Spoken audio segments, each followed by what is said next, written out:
Okay, y'all, we just started. We can't be coming out of the gate with the Rendezvous with Star Command thing. You gotta give me some time to warm up before I have to be reminded of Star Command. We gotta, come on, we gotta take a little bit of time to chill, to relax. Anyway, hi, we're back. It's time for more Super Mario Galaxy 2 on Switch. I have been looking forward to continuing this game pretty much all week. I would have done it. I would have done more streams last week, but I was out of town, so I had other things to attend to. But I've been, like I said, I've just been counting down the days until I could play this game again. Now, first thing we're gonna do is actually quit the game because I want to test to see the one thing we didn't get to test last week is whether lives carry over or not. We had 76 lives last time, so we're gonna go ahead and close out the game, boot it back up again, and see how they handle lives. Said FC thoughts on the storybook, small as it is. We'll see if we get to the storybook today. I don't know exactly when you get access to it, but we'll see. Did I watch the new Glitch Direct? Kind of. I skipped. Okay, so unfortunately, lives do reset. I had a feeling that would probably be the case, but it was worth checking just in case. All right. Well, now we know. Now we know for next time not to close out the game. Now we know for next time that when we inevitably get our lives counter back up, we will not quit out. We will stay the course, so we don't have to grind for lives again and again and again. But yeah, I kind of watched the Glitch Direct. And what I mean by that is I clicked on the video, skips to the part where they talked about Knights of Guinevere, and once that was over, I left. I'm not, I don't know all that was shown off about Digital Circus. I think they showed a clip or maybe a small trailer or something, but I don't want to see that. I want to wait until the episode comes out so I can watch it all for the first time unspoiled. I think it's coming out in December, and that's all I really need to know. It's coming out in December, cool. I'll prepare for it in December. But until that happens, I'm good as far as other details are concerned. I don't know what they announced about Murder Drones. I would assume it's not Murder Drones Season 2, or else the internet would have imploded because people are crazy about that show. My server at least would have fucking imploded if that was confirmed. So I don't know anything about Murder Drones. I think they said something about Gaslight District 2, but really the main stuff I was interested in was Knights of Guinevere related. Yeah, not that I was really expecting them to announce a proper greenlighting or anything, because the pilot just came out not even a full month ago. It would have been a little bit too fast for that to have been confirmed. But they did at least say, not that this is ever something I was concerned about. Oh my goodness, what happened to the lighting here? That's alright. I think they might have cranked up the sun a little bit too much. Jesus Christ. It looked fine until right when we landed on the planet, and then all of a sudden it is just blinding. Okay, let's get off this planet as quickly as possible, please and thank you. Yeah, they at least said, I mean, not that I was ever concerned that they were not interested in greenlighting a full season, but it's still nice to be reassured that that is indeed what they're hoping to do. They just need the support to do it. So if you want to see more Knights of Guinevere, go watch the pilot, and also the merch is a great way to. I feel gross even saying something like this, but if you want to support the show, you can go buy the merch.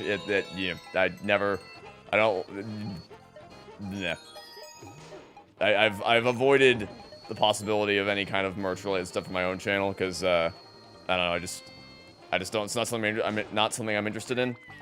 But for something that doesn't have anything to do with me, I have less moral compunctions about saying like, hey, if you like the show and you want to support it, there is a lot of things you can buy to provide the funding necessary to get more of the show. So that's cool. But yeah, so I kind of watched it, but also I kind of didn't, is the short answer to that question. Will I be buying the Knights of Guinevere merch? Well, you know, I'll get some of it because I don't want to. I don't have unlimited amounts of money. I don't want to break the bank just to support the show. But I do want to show the show words my support. I don't know what I'll get, but I'll probably pick up 1 or 2 things. What I should have done is pick something up while everything was on sale earlier this month, but the first week of October was just so incredibly hectic with everything I had to get prepared for my trip. I just did not, it was not at the forefront of my mind, but yeah, I do plan on getting some stuff at some point. Thoughts on Starship Mario? I prefer it to the Comet Observatory. It feels more homely. It's like having your own personal spaceship to fly through the cosmos. It's cool that the background changes. Because Comet Observatory, the idea is that you are leaving the observatory and going into the far expanses of the universe, whereas on Starship Mario, you are physically flying the hub world to all these different galaxies. And because of that, the background will change depending on how far into the game you are, which is cool. And it also feels like it gets more populated than Comet Observatory does.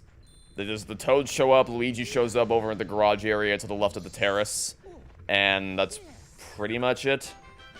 It's not, you know, I get the difference would be a Comet Observatory, you get to explore more of the observatory the deeper into the game you get, whereas Starship Mario, the deeper into the game you get, the more people show up, but I kind of like that. It's like you're picking up a lot of friends along the way and as you explore the universe. So yeah, I prefer Starship Mario to Comet Observatory. How have I been doing? Doing pretty well. Can't really complain. Nothing really weighing me down. I'm feeling pretty good about my progress on all projects that I'm currently working on, of which at the moment there are 3 things that I am actively working on in some form every day. And I'm feeling good about all of them. I'm not feeling particularly stressed or overwhelmed trying to get things done in a timely manner. When they patched Infinite Flutter? Seems like, from what I'm seeing in chat, it looks like it's still in. They did not, however, patch this busted lighting. That is most certainly not on the patch list. Hopefully at some point, because that is kind of disorienting. How's the Toy Story 1 video going? I finished the script while I was away. I wrote it over the weekend while I was out of town, pretty much exclusively on planes and in hotel rooms, which is not my ideal way to write things. But, you know, it works, I got it done. And of course, doesn't mean the script is done. I still have plenty of revisions to do, redrafting, making sure it's all as tight as it can be. But the hardest part really is just getting something down on paper. Alright, I guess it depends. I guess, I don't know, it's kind of weird when I talk about the notion of writing versus redrafting, because technically speaking, it's a lot easier to just write something down than it is to redraft it, because technically speaking, you could just write down absolute bullshit with no rhyme or reason, just the fox jumped over the log and then bought milk from the store and whatever. Just write an absolute meandering nothingness. And then the hard part comes from taking the gibberish you spat onto a piece of paper and making it into something comprehensible and enjoyable to listen to and or read.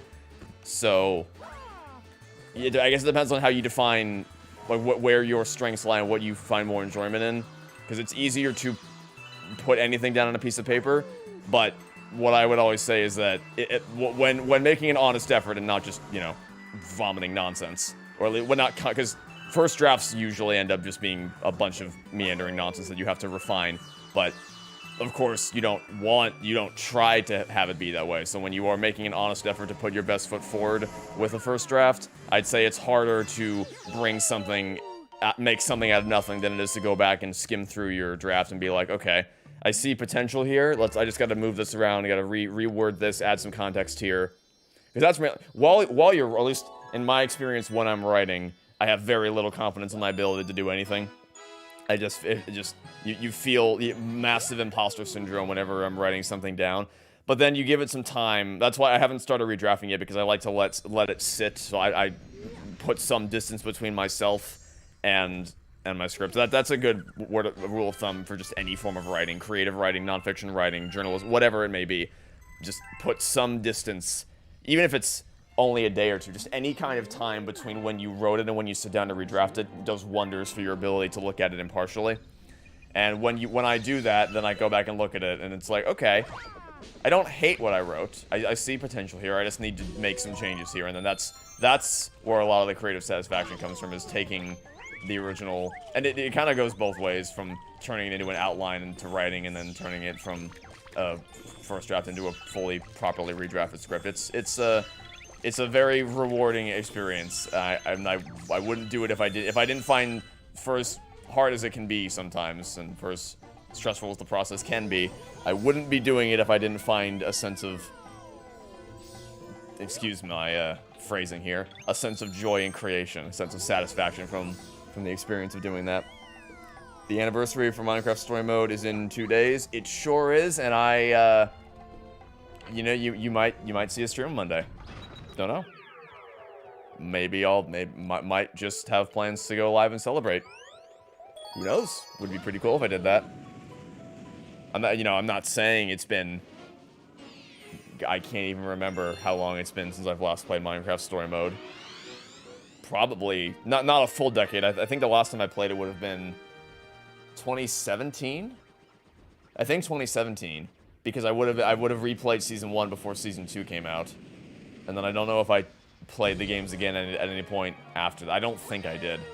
So yeah, it will have been probably 8 years since I've last played Minecraft Story Mode Season 1 and 2, for that matter. I know I've never played Season 2 more than once. That I know for sure. Season 1 I replayed a couple times between 2015 and 2017, just trying to explore all the different choices and possibilities.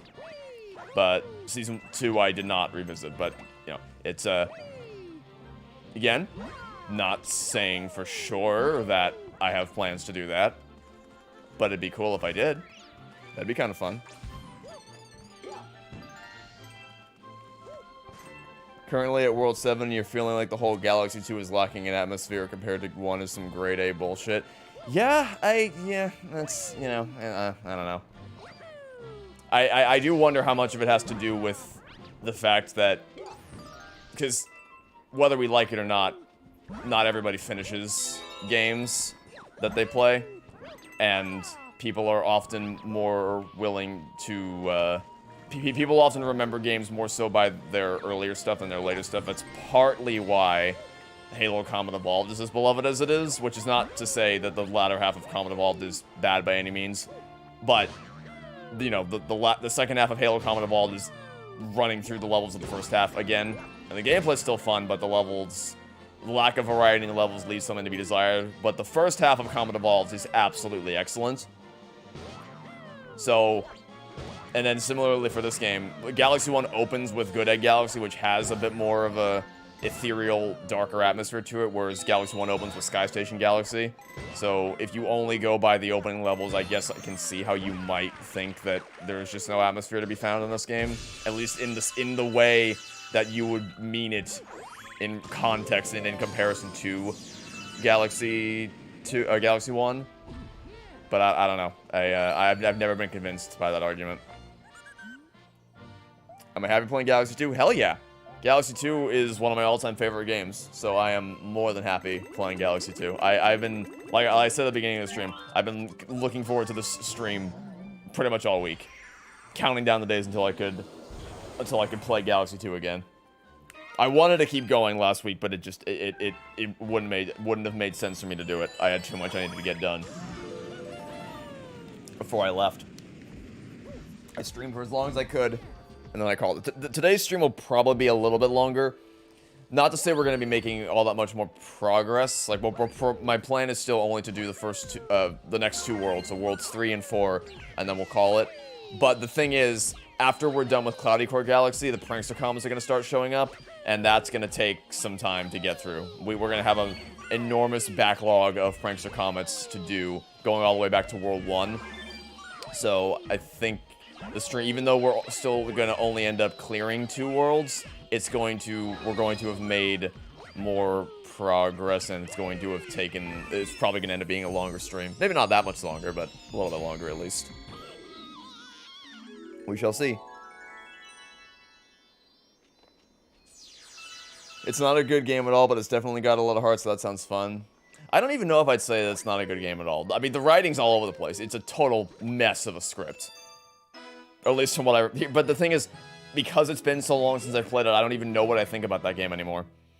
Because when I was a kid and I played it, I didn't care really what anyone else was saying. I wasn't upset. I know a lot of people were upset when Season 2 was announced, because people were like, give us Wolf Among Us Season 2, where's Tales from the Borderlands, and Game of Thrones, and all these other games from Telltale that people loved, where I want Season 2s for all of these other things, I don't care about Minecraft Story Mode, whereas I was just like, hey, man, I love the first season, I don't really care much, whether I'm not bothered by the existence of a Season 2, but I know a lot of people were. I wasn't exposed to any of that discourse, really. Not to say that I didn't have problems with Season 1. Even when I was a kid, the Episode 6 was an experience, to say the least. I was also kind of let down by the final episode, A Journey's End. I guess part of that might have just been because I had hyped it up so much in my head that it kind of let me down a little bit. But I don't know. My point is, I was just, even though I had issues with Season 1, I was still just enjoying it for what it was, as you do as a kid, not really worrying about what the internet thinks. But since I've played it, I've become a lot more exposed to what people online think about Minecraft Story Mode, and I might have let that color my perceptions of the game somewhat. So it'll be interesting to see how much of it holds up under scrutiny, right? Like how much of it I would still defend as being good, and how much of it I'd be like, this is dumb as shit. This is, what are we doing here? I don't know. I'm very fascinated in seeing how it all turns out. Season 2, I'm not as confident. Like, I think Season 1 might hold up decently well overall. Season 2, I don't know about.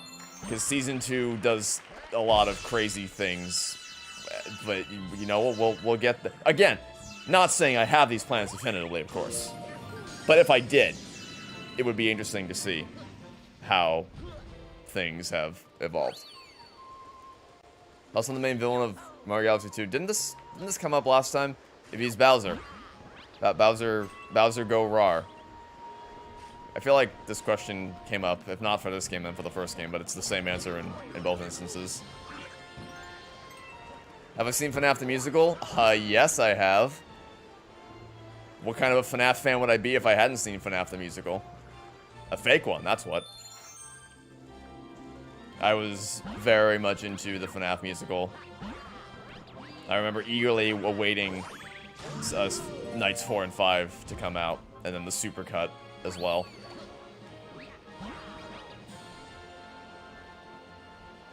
Have I heard that MatPat is apparently going to be voicing Toy Bonnie? Yes, I have. You won't get tired of his voice, will you?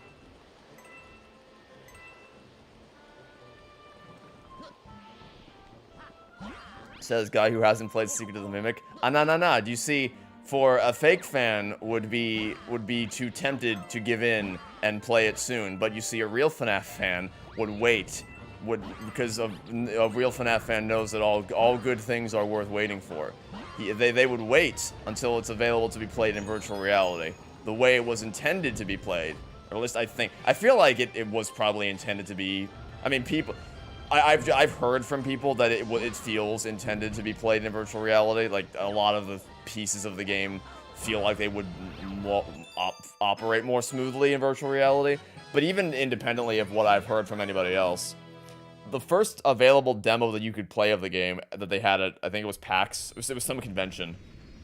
The demo they brought to that convention was in VR, which, I don't know, I get the impression that in an ideal world they would have had people, because the other thing is that when Secret of the Mimic was first announced, before we saw any gameplay or anything, and it was just the title and the presence and the existence of the game, the store page was up on the PlayStation Store, and it had all the VR requirements there. It's like, you're gonna need the VR2 Sense controllers, you're gonna need a decently sized play space. That's all gone now, obviously, because there is no VR mode at the moment. But it used to be there before we knew anything about the game, which screams to me that in an ideal world, they would have had it so that you could play it in virtual reality, because that's what they intended. Yeah. Megan Fox is also voicing Chica. Yeah, I don't know. I mean, it's, you know. I mean, you're not really going to be able to hear any of them because it's going to all be filtered to sound like animatronics. It's cool that MatPat gets to be a part of it.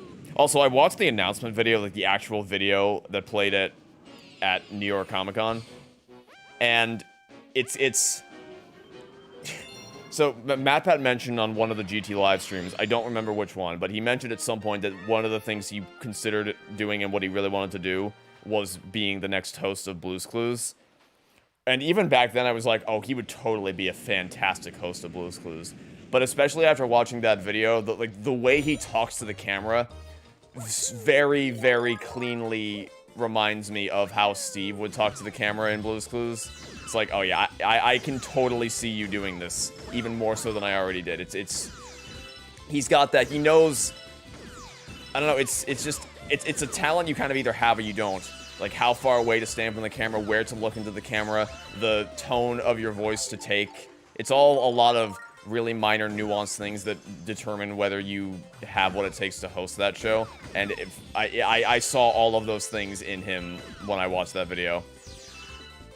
But obviously the more important takeaway is MatPat's gonna be in FNAF movies. I feel like there was never any, well, I guess there was a little bit of doubt whether he would be or not, because of course he already had a cameo in movie 1, so whether he came back for the sequel or whether they'd bring in other FNAF YouTubers, it's kind of up in the air, but I'm glad he's still going to get to be a part of it. Do I drink milk? I drink soy milk. And I'm not lactose intolerant, I'm allergic to milk. They're two different things.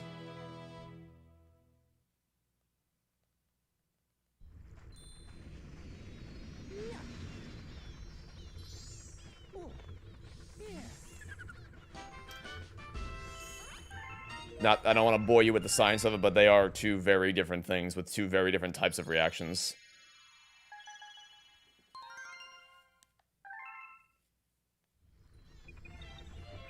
If you could, I recommend watching First Night at Freddy's. It's a prequel to the FNAF the Musical. It's good with some actual banger songs. Is it made by Random Encounters? I haven't kept up with Random Encounters in years. I don't know if... I don't know really anything that they're up to. I used to tune in every month for their new... whatever new musical they were doing. I have not done that for a very long time. You hope MatPat actually voice acts as Toy Bonnie, doesn't just be himself. You don't want to hear Toy Bonnie talking about theories. Oh, I wouldn't worry about that. My bigger concern would be the opposite. That I don't think you're going to be able to hear much of MatPat at all. I think it's going to be so heavily filtered with whatever robotic effects they put on his voice that you're not going to even be able to tell that it's him. Do you remember cringing when MatPat was campaigning to host Jeopardy? Why? I could have totally seen that. That's another show that feels... Well, I mean, I'll preface this by saying that I don't watch Jeopardy, so... You know, I'm not as well-versed on the subject of what it takes to be a good Jeopardy host as I would be on, like, seeing the necessary traits of a Blue's Clues host in him. But from what I know about the show, which, to be fair, mostly comes from the Universe of Energy ride at Epcot, that's... unironically, the vast majority of my exposure to that show has come from the Universe of Energy ride, which no longer exists. I almost said unfortunately, but I don't know about that. But I feel like he would have been good at that. I feel like that would have been something that was well suited to him. Is it just because you have a personal distaste for MatPat, or it's like something specific with his personality you think wouldn't have been a good jive with that show?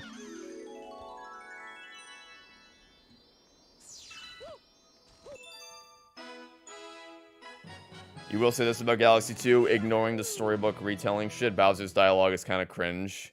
It's just me, big. Sure, but I've never...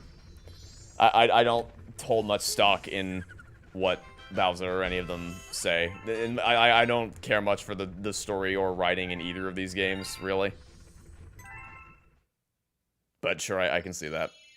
Speaking of musicals, you remember me... Oop, don't scroll away from me. Really loving the Back to the Future musical? Yes. The Back to the Future musical, if you get the chance, because I think they're doing a world tour now for the Back to the Future musical. It was on Broadway for a while, and they unfortunately closed it down. But if you have the ability to see Back to the Future the musical, and you love if you even kind of like Back to the Future, it is an easy recommendation, no questions asked, hands down. It is a absolute love letter to that movie, and though I was extremely skeptical going into it as far as how well they'd be able to translate certain things on to a live stage, mainly the DeLorean and the final clock tower sequence, I had no idea how they could possibly realistically recapture the energy of that sequence live on stage. But they pulled it off. The visual effects of that, the special effects of that show are extraordinary. The songs are amazing. The humor and personality of Back to the Future is kept more than alive. And honestly, if nothing else, it's just awesome to see the music brought to life. Like Power of Love, Johnny Be Good, Earth Angel, Back in Time. It's just, it is a love letter to Back to the Future. And a must-see for any Back to the Future fan. If you get the chance to see it live, there is no doubt whatsoever that you would enjoy it.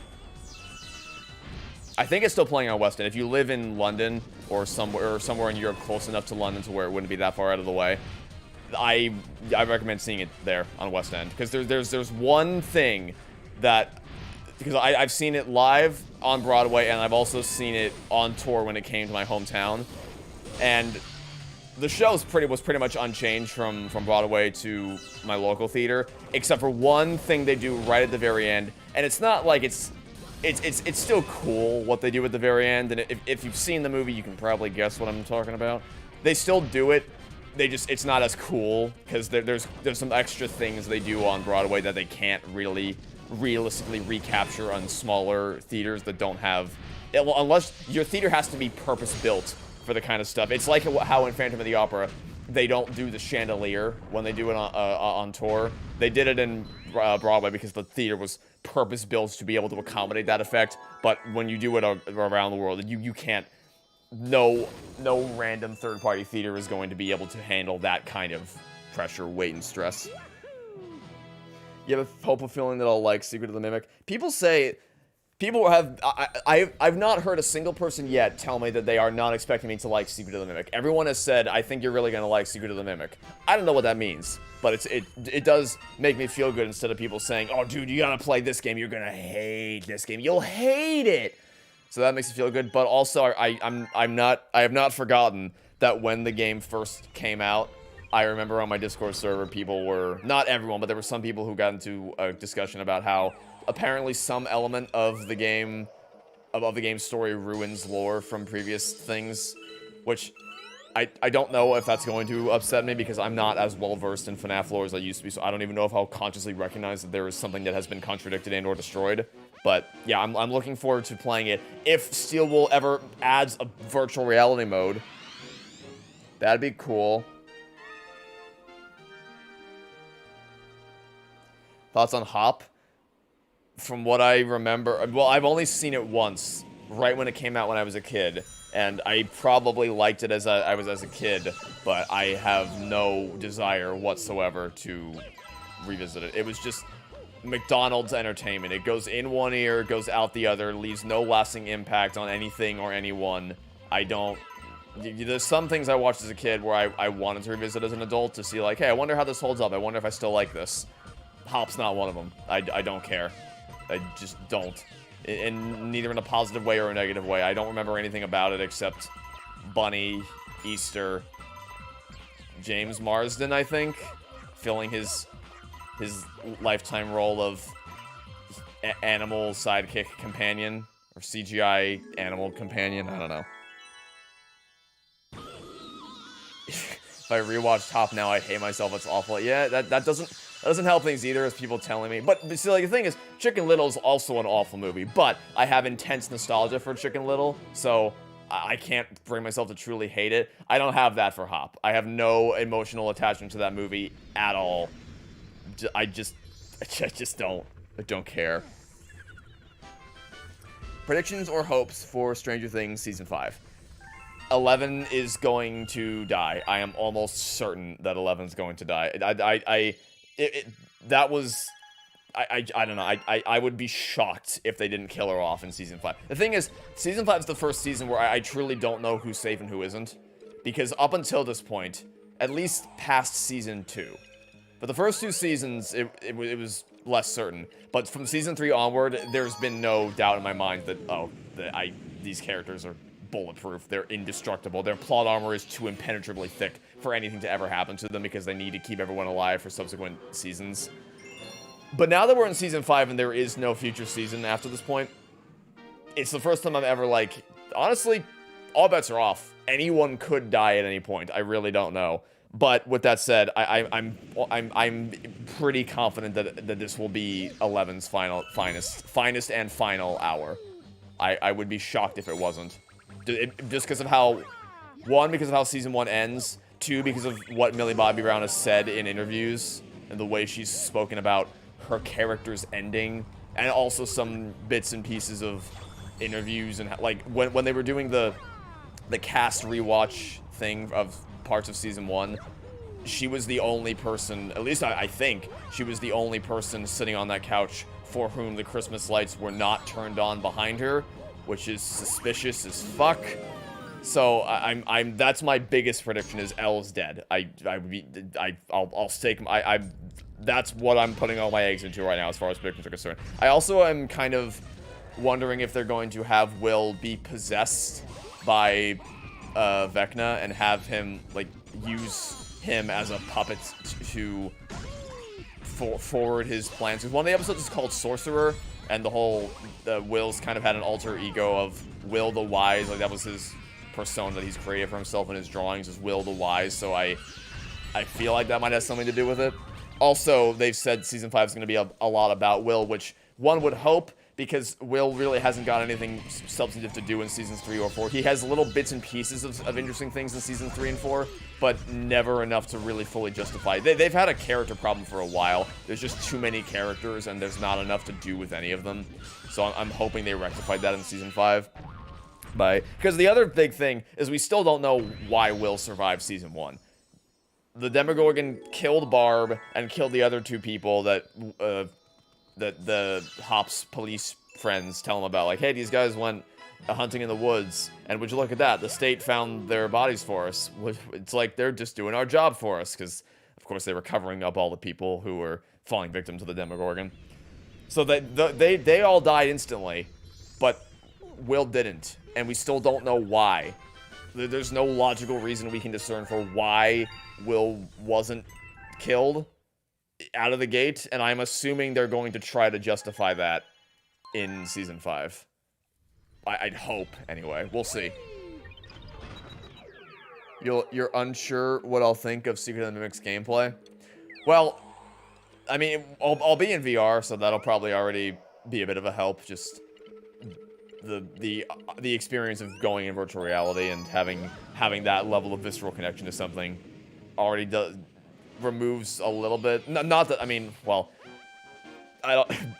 Being in VR wouldn't have exactly saved Security Breach from being fucking insufferable, but it might have helped some things. So, we'll see.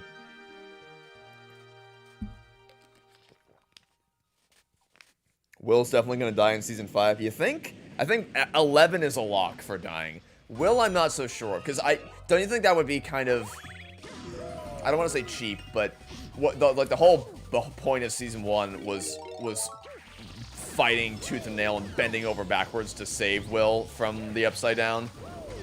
I guess it would be kind of a bit of irony that all of this, everything started with Will disappearing into the woods, and then it ends with Will dying in the Upside Down. But I guess it would depend on execution, but I can't see that being particularly narratively satisfying for me. If after all this, Will still ends up dying, I don't know. I don't know about that. But it could happen, just from what I was talking about before, where I think this is the first time their plot armor is finally starting to crack. But as far as narrative satisfaction is concerned, I don't think I want to see them do that. Which season of Stranger Things is the best so far? The first one is quite clearly the best, and it frankly isn't even close. Season 4 is still very good, and it did a lot to save the show after Season 3's horrific missteps, but it does still have some critical flaws. Whereas Season 1 is basically bulletproof, it is tight as a drum. Nothing is wasted. Nothing is left unaccounted for. It's kind of perfect, honestly. Just from beginning to end, it is just Sonic perfection, writing perfection. Like, you kind of forget how good Season 1 is because of how diluted the core of Stranger Things has become over the years with all the new seasons and all the additional material you can consume for the show. Season 1 is airtight. Season 1 is, I think, still is my favorite season of television of all time.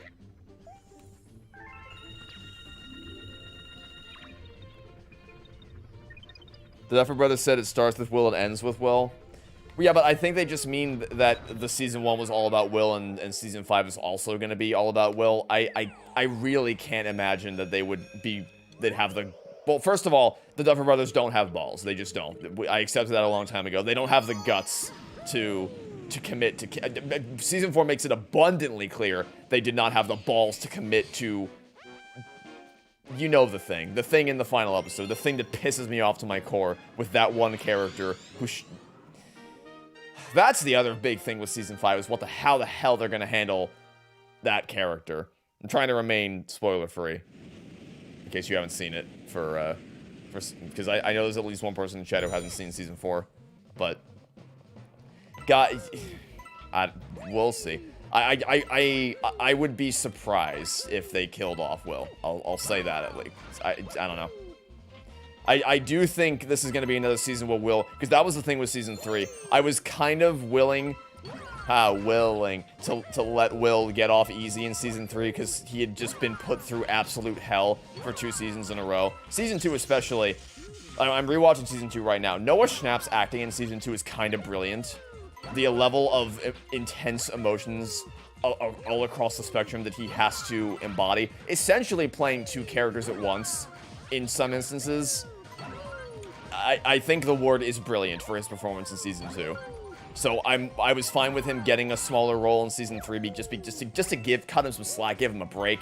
Season 4, they should have expanded his... There was early seeds of a potential arc for him that they didn't fully expand. I'm in good faith willing to say that they're just setting up for Season 5, and that we're gonna get some really cool stuff for him in Season 5.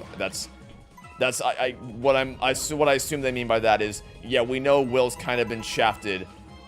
They did it at the opposite extremes. They abused his character horribly in Seasons 1 and 2 by just torturing him nonstop, and then they didn't do anything with him in Seasons 3 and 4, so now maybe we have a nice middle ground, but more realistically, they're probably just going to go back to the other extreme of putting him through hell again. Because that is quite a surety in Stranger Things at this point. Just Will getting abused by something upside down related. Oh, no. We're fine. Almost blew it. Almost blew it, but we didn't. This all sounds beyond insane. It sounds beyond insane, but honestly, they stair-step you up to the insanity. Season 1 is a very, very grounded mystery. It's just a boy that gets lost, and the whole town works together to try to find him.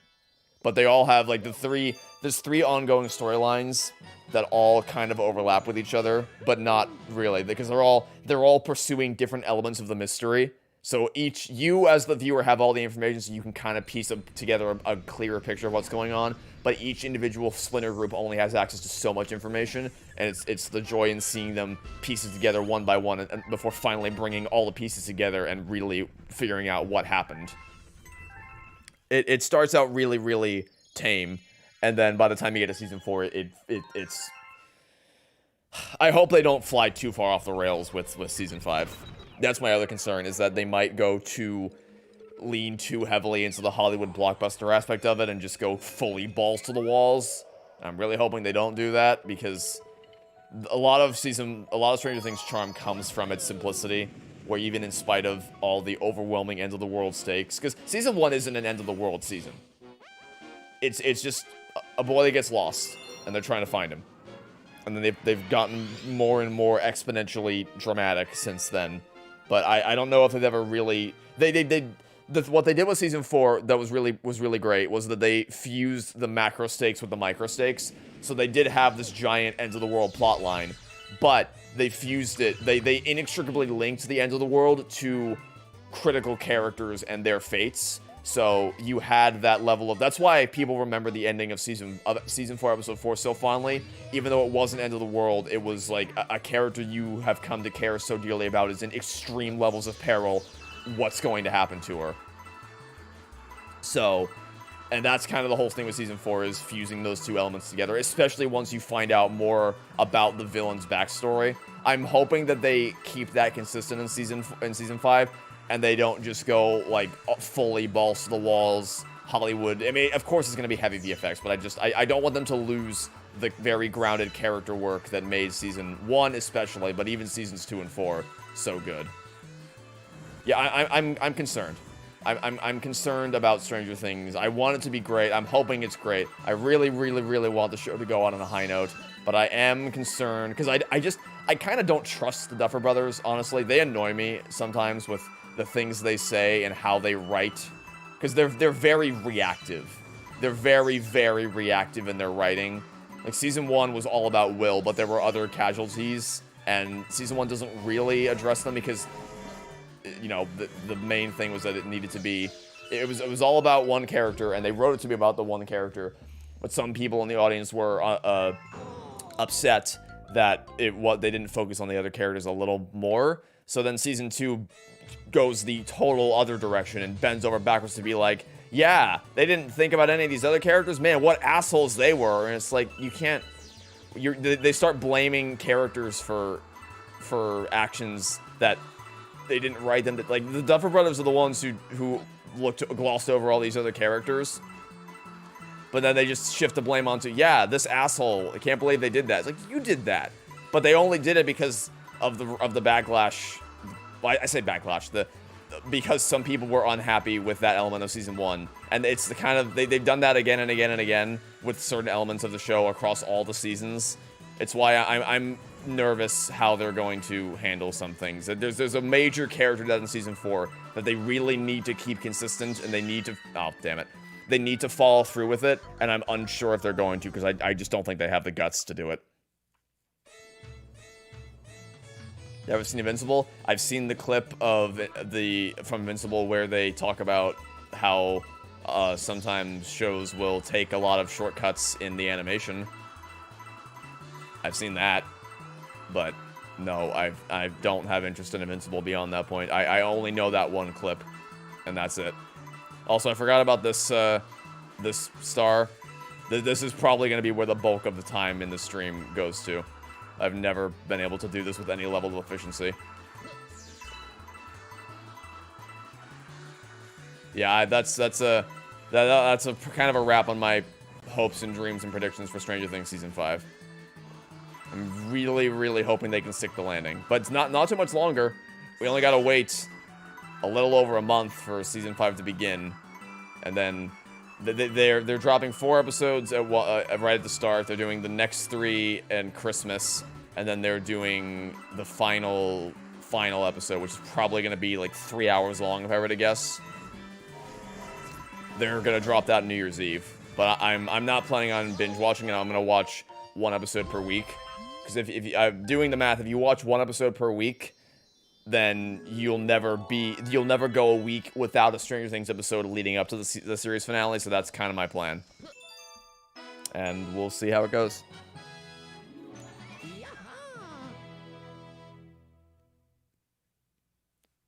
Have I seen that every episode in Season 5 will be an hour long? Yep, and that doesn't surprise me at all. I am not at all surprised that Season 5 is going to be... I mean, that's... Season 4 already almost... I think there's only 1 episode that's not at least an hour long. I don't know that for sure. But I'm pretty... Let me double check real quick while they're loading in the next Prankster comment. If I can get IMDb to load, Jesus.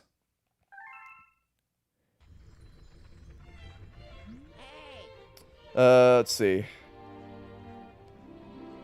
Oh, no. There isn't one. There is not a single episode in Season 4 that is not at least an hour long. Okay, so yeah, so they already did that with Season 4, so that doesn't surprise me at all. What I was thinking of Episode 3 in Season 4. That's an hour and 3 minutes, so it's, like, very close to the mark, but not quite. So yeah, I was fully expecting that. How long is the Sonic Tribble commentary looking to be, out of curiosity? It's unknown. We won't know that for a while. Because we're still in the process of editing things down. Once we have... Because the way commentaries work is first we record it, obviously. Everyone records their audio independently. And then I go into editing and I sync up everyone's audio with the movie. And I also will... If a lot of people are talking over each other simultaneously, but everyone has something important to say, then I have to pace it out in such a way to where everyone's audio is heard, can clearly be heard, but you also don't lose the energy of the group recording, and that takes a long time to do. So then once I do that, I render it up, and then I will go through and chop out any bits where we don't say anything about the movie or anything. Oh, God. Or anything about the movie, or any of our commentary that I just don't think is worth making the final cut. And then once that's done, once that step is done, for all the movies, then I'll have a better idea of how long it's looking to be. But right now, I just don't know. I truly do not know how long it's going to end up being. But it's progress is being made. We'll see how it shapes up.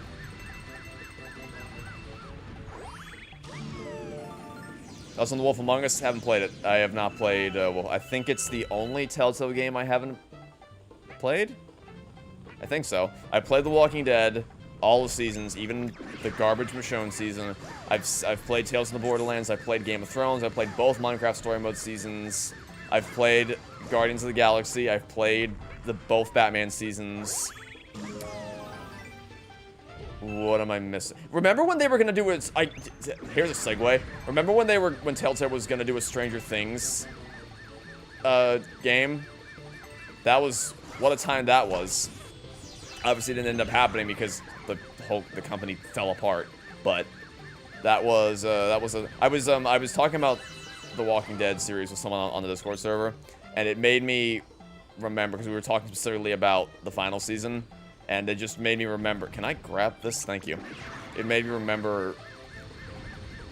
Telltale shutting down is one of those things where, like, I remember where I was and what I was doing. I remember it was my dad that picked me up from school, and we were driving home, and I remember the exact road we were on, the exact stoplight we were on, because playing the Telltale games, that was a huge part of my middle and high school life. So Telltale just shutting down all of a sudden with seemingly no warning was a huge event. It rocked not just my world, but like the whole gaming sphere was completely shell-shocked by that. And then I was just thinking about that period of time where we didn't even know if Clementine's story was going to get a conclusion, because Telltale shut down in the middle of making the final season of The Walking Dead. But yeah, more to the point, no, I've not played The Wolf Among Us. I don't even own the game. I believe it's the only Telltale game I have not played. Oh, I even played well, okay, I haven't finished. The Jurassic Park game, I did not enjoy at all. I very quickly got bored of that and quit. I've played the Back to the Future game, beginning to end, and Back to the Future game's pretty solid. Jurassic Park game is not solid at all, and I quit it very shortly after I started playing it.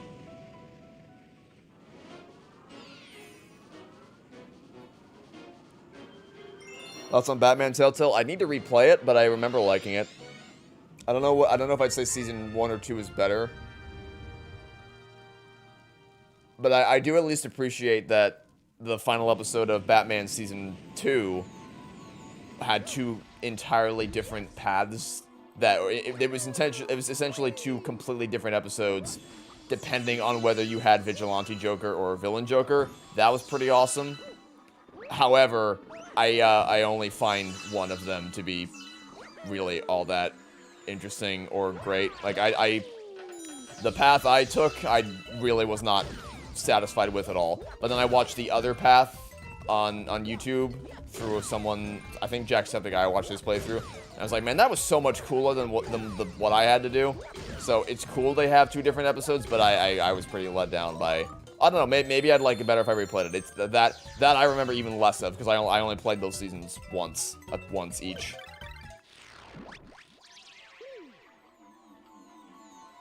Why did Telltale fall apart? Just financial problems. They were deeper into the the specifics of what kind, like why they had so much financial problems. I think just because they were making too many projects all at once and they weren't making the money back. Because you gotta remember, Telltale was just pumping out content at an absurd rate.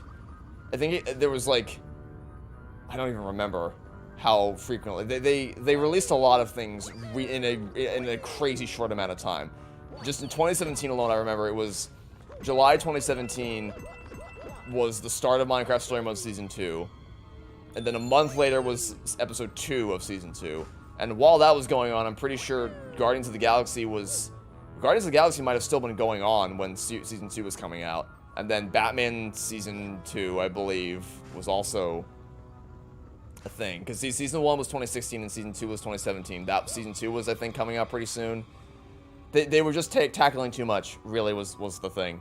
I think they took on too many projects, and none of it was really bringing in the money that they needed to keep the company afloat. It's a shame. Also, I think Telltale still exists, but it's not the same, because you can have the same name, but if you don't have the same people, then it doesn't really matter, because it's not, the name Telltale was never what I cared about. It was the people making the games at Telltale and the level of talent and quality craftsmanship they had, which, you know, not to say that the new guys don't have that, but they're not the same people. They're not the same company. So, I'm not really all that interested in seeing what they do these days. I have not kept up with them at all. Remember playing Guardians of the Galaxy Telltale a lot when you were younger? I don't remember much about it, really.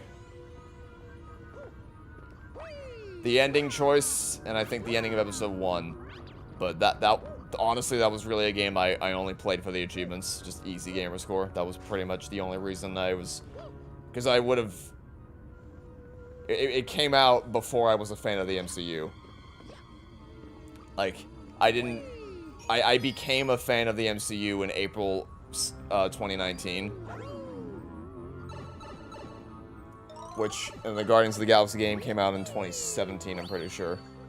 So, the timelines didn't really overlap. And by the time I would have played it, I think I would have been a fan of the MCU when I eventually decided to play it. But it wasn't really, it was very much interested in doing its own thing and not really tying into the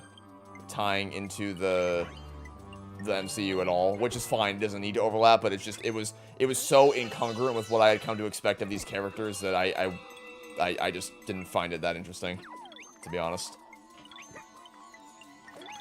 But I'm sure people have lots of good experiences with it. It just was never really my thing. When is top 10 best worst shows coming out? At some point, probably, but it's certainly not a priority right now.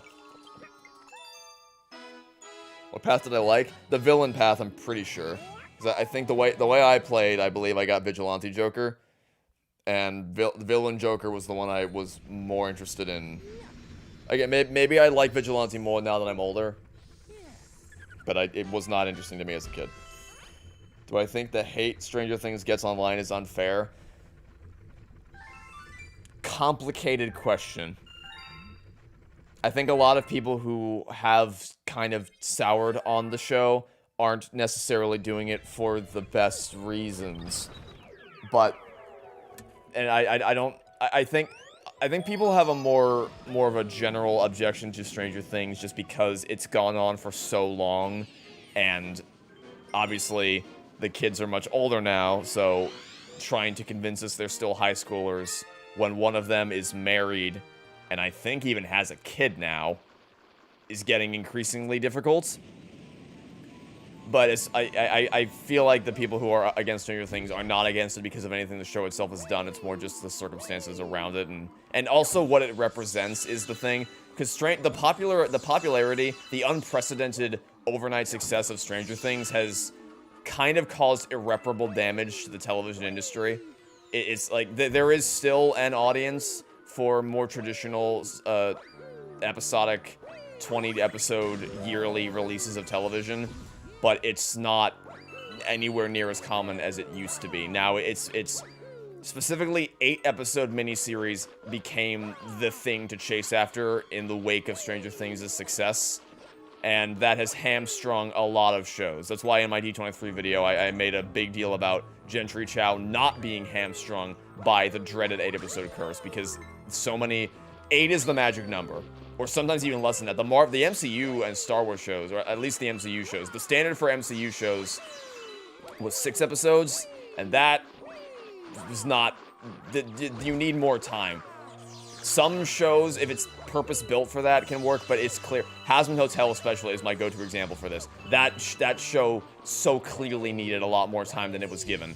It needed, if not longer episode, if not more episodes, it needed longer episodes. It did 8 22-minute episodes was nowhere near enough to let that story and those characters breathe. And Stranger Things is patient zero for that epidemic that has spread throughout the television industry. And I can't really blame people for being opposed to that. It's just I think a lot of people have kind of let that... I've shifted it from this has been bad for the industry overall and turned it into this show itself is bad. So that's a little unfortunate. I also don't...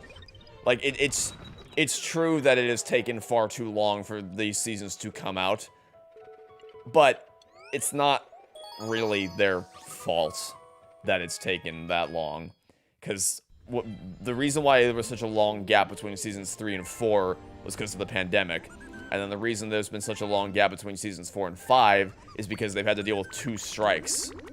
2 separate strikes, which obviously kind of kneecapped their ability to get any meaningful amount of work done.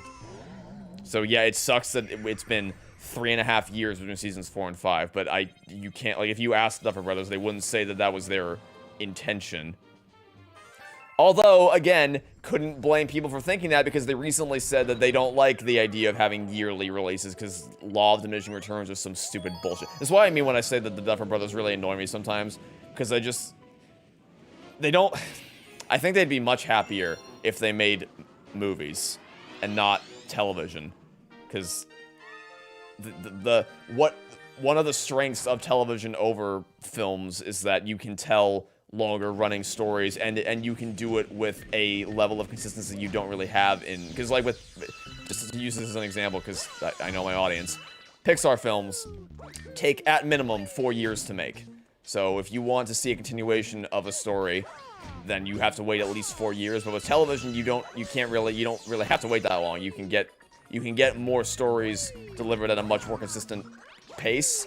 So the Duffer Brothers saying that they don't like shows being released consistently because diminishing returns is like, so you just don't get this medium, do you? Why are you even doing this? I don't know. I think they just have a different philosophy when it comes to television, and that's fine, I guess, but I wish they had some awareness of what it is that people find so fascinating and so interesting and entertaining about television compared to other forms of entertainment. It's kind of, I don't know. They just say and do things that annoy me, even though I love their show. And that is one of them. Did I see the second Pluribus teaser? No, I have not. I want to go in blind as possible. I didn't even. I think I saw the first Pluribus teaser, but I kind of flushed it out of my brain as soon as I watched it because I want to go in as cold as possible. That's why I also haven't watched the Stranger Things 5 trailer either. I just don't want to know.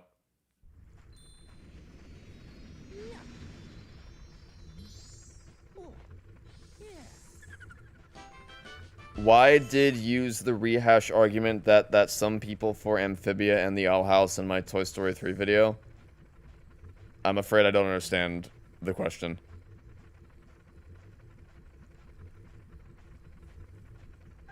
If you want to try to word it a little differently, I don't think I understand what you're asking me as is. Have I watched any other Toy Story 4 critiques? Honestly, no, I haven't. I didn't want to let anyone else's beliefs or arguments impact my own. So I've not really seen I've seen the Super Carlin Brothers discussion on Toy Story 4, which I guess you could call a bit of a critique, because they were critical of the movie. Well, critical of the movie, but also they ended by giving it, like, absurdly high scores because they couldn't really get away with... If you watch some of their more critical videos, their audience does not like it when they get critical about Disney movies, which I guess I get it, because they've sort of built a very positive, optimistic, uplifting channel where they just kind of theorize about a bunch of movies, so saying sweeping negative statements about Disney movies probably wouldn't go over well with their... Well, obviously doesn't go over well with their audience. So the way they kind of thread that needle is they say a bunch of mean things, but then they end by saying, but these are all nitpicks, we still love the movie, what do you think about it? And, you know, it's... I mean, I get it, because their audience obviously doesn't respond well to that kind of criticism, but it's just... It's like they know... They are aware of Toy Story 4's faults. It's, well, at least some of them, I'll say. So, but I don't know if you consider that to be a proper critique of Toy Story 4. But generally speaking, I haven't really seen any of them. Thoughts on Battle Galaxy? I can't stand it. It's especially obnoxious when you're going after green stars, but even just having to do the normal star and the secret star and having to redo all those planets is really annoying.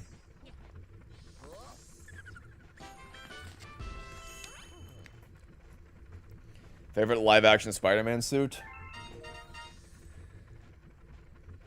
Well, my answer, from what I can tell, I don't think this is a very popular answer among Spider-Man fans, but then when is anything popular among Spider-Man fans? I believe I would pick the Iron Spider suit. I found that to be the most sleek, and the color palette was pretty cool, but from what I can tell, Spider-Man fans not only don't like MCU Spider-Man, but they don't like the Iron Spider suit. Thoughts on Sonic Racing Cross Worlds? I enjoyed playing, of the 2 cups I played of Mario Kart World, versus the hour and a half or so I've played of the Sonic Racing Cross Worlds demo, or open network test thing. I had a lot more fun playing Cross Worlds than I did playing Mario Kart World. And not even by a little bit, either. I just... The intermissions in Mario Kart World suck so much enjoyment out of the courses. Like, they could be the greatest courses in the world, but I wouldn't know, because I barely get any time to spend with them. You're gone almost as soon as they spend a lap and a half, sometimes 2 laps, just driving to the next course on these boring long straightaways, and I really cannot stand that. Cross Worlds, on the other hand, the courses are all very, very, very vibrant, and each time playing through them is a different experience, because the middle lap is the Cross Worlds part of the game, where you get to go to a different course, and whoever's in first place gets to pick whatever course you go to, or if not that, you get to randomize it, and that alone is way more compelling to me. The drifting controls are very strange, and I don't even know that I was able to acclimate to them in the time I spent playing the network test, but I would still much rather play... If Sonic Racing Cross Worlds were reasonably priced, I would have happily bought that. It's just... It costs an absurd amount of money, and doesn't... It should have been the easiest possible win. All they had to do was make it cost like $30, maybe $40 at the most. $70? Because the big thing with Mario Kart World is people were talking about how like, justifiably, I would add, talking about how it should not be $80, but it is. So all Sega had to do was just not give it a stupid price tag, and of course they did exactly that, and yeah, here we are.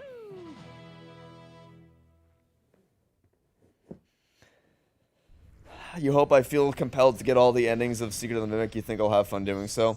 We'll see. We will see. I certainly didn't feel compelled to do that for Security Breach. Although that's partly just because of how fucking cumbersome it is to get some of the endings in that game. But I was at least I was certainly compelled to do it for Help Wanted 2. Although, for the opposite, the inverse of Security Breach, it's not that hard. It's really not hard at all to get all the endings in Help Wanted 2. But we'll see. Do I hate the Mario character Nabbit? Nabbit's a little shit. I have pretty fond memories of playing New Super Mario Bros. U, and just out of nowhere, for no reason, Nabbit showing up and being like, uh-oh, Nabbit's on the run in an earlier level, gotta go catch him. So, he always annoyed me, but I guess I can't say that I hate him. He's the kind of guy you love to hate. He's got a special place in my heart for that reason.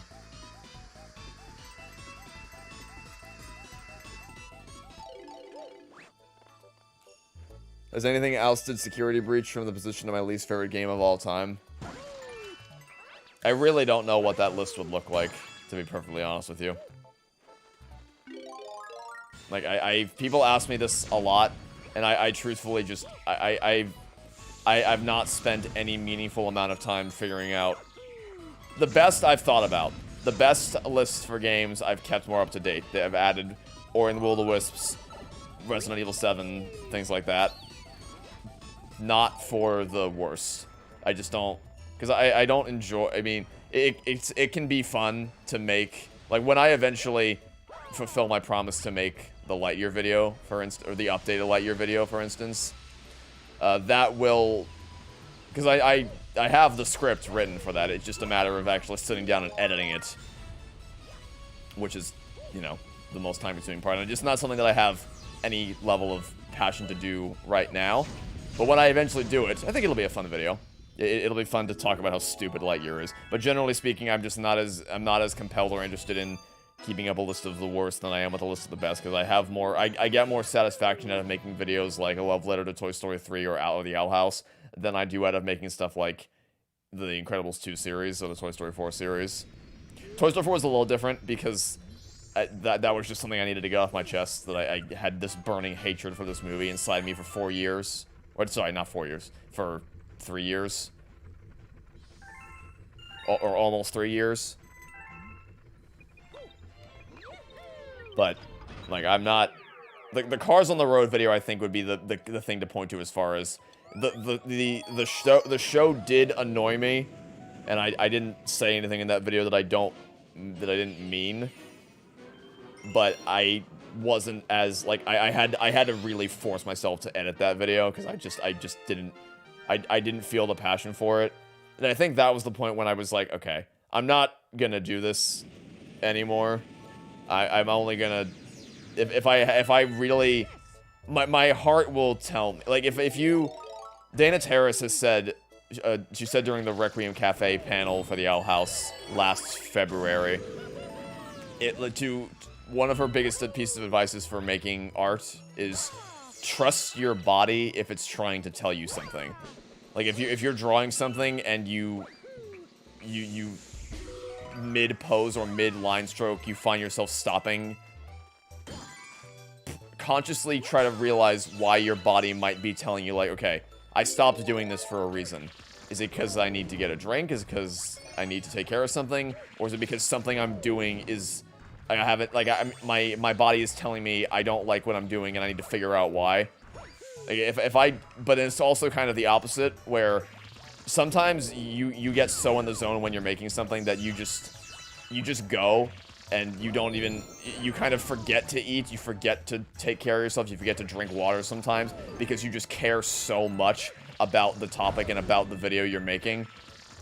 If I don't feel, like, it sounds bad when I say it like that, because it's, like, actively self-destructive, but you know what I mean, that level of passion, if I don't feel that for something, I'm just not gonna make it. It's why I'm not the kind of creator you should look to for, as far as taking suggestions of movies to watch and review, because that's not really what I do. I guess I technically make reviews and critiques, but I wouldn't call myself a reviewer. I don't, like, look at new upcoming releases and review them, because a lot, like, most new releases, whether I like them or I hate them, I just don't feel passionately. And, like, I just saw Good Boy this week in theaters, and I liked it, it's kind of flawed in its execution, but the idea is really cool. I have a lot of respect for the people who made it and seeing how they made it, especially. But it's not the kind of movie that I would feel any level of passion for as far as sitting down and making a full comprehensive video about. And that's just most things. That's why. So but there are some reviewers who do see all the new things and they do make reviews on all the new things, and that's what they're really good at. It's not really what I do. I make videos exclusively on topics and movies and shows and games that I'm extremely passionate about, and that is the limits of my ability to make something that has any level of merit to it. Is there any VR game that I hate? Well, the first thing I think of is there's a game called Jet Island that I played with a friend that made me extremely motion sick. Really, those are the kinds of things I think of when it comes to like VR experiences that I'm not fond of, is games that made me feel physically ill for one reason or another, like excessively physically ill. And Jet Island would absolutely be one of them.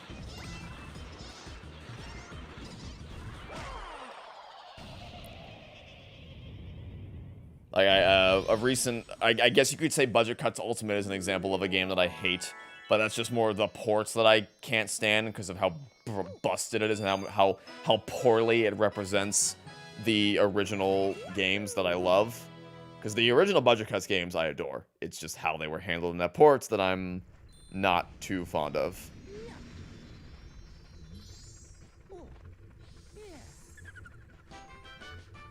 I don't think I don't really have any other examples off the top of my head as far as VR games that I really, really hate. I think it's because it's so much more of a commitment to play a game in virtual reality that, like, if I don't like something, I stop playing pretty quickly. Like, if I'm willing to sit in a headset for that much time, I gotta really, really like what I'm doing. Or at least feel compelled in some, like, Resident Evil Village, for example. Even as that game started to sour towards the end, I still felt a burning passion to stick it through all the way to the end because of how much I cared. But if I don't feel that, you can't really get me into a headset to do that. I really am struggling to think of something that... The only things I think of are games that just made me motion sick. To the point where I had to stop playing.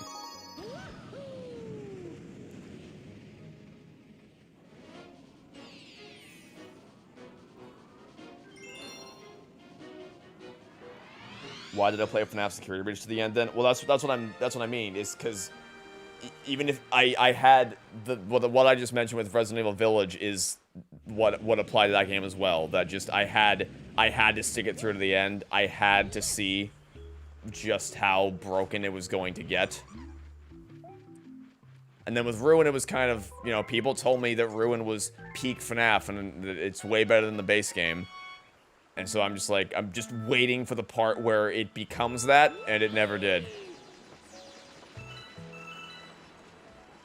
That's the other thing. I mean, that's why a lot of people say, I don't see it this way, but a lot of people will say that the worst thing something can be is boring, and they'd rather feel passionate hatred for something than they would feel absolute boredom. I don't feel that. I'd rather feel nothing than I would feel overwhelming rage. But I at least understand why people say that, because, you know, there's some things that I hate and I never want to watch again. Like, I don't want to watch Dial of Destiny ever again for the rest of my life. If I ever do make that comprehensive video that I said I might make, then maybe. Well, I mean, obviously I'd have to watch it again if I were to do that, but it's not something that I would be eager to do, at least not right now. But there are some things that I feel passionate hatred for, or at least passionate contempt to some degree for, where I'm like, okay, yeah, I'll see this through to the end, because I'm fascinated by how bad it is, and I want to talk about how bad it is. It's a nuanced thing, as far as your emotional experience with certain things of varying quality. You mentioned I tried to do an LP before your eyes, but decided to do it solo because of how focus heavy it is. Yeah, before I answer the second part of your question, I should just make a point right there. Before Your Eyes is a great example of the new mindset that I'm adopting with which when it comes to LPs and streams.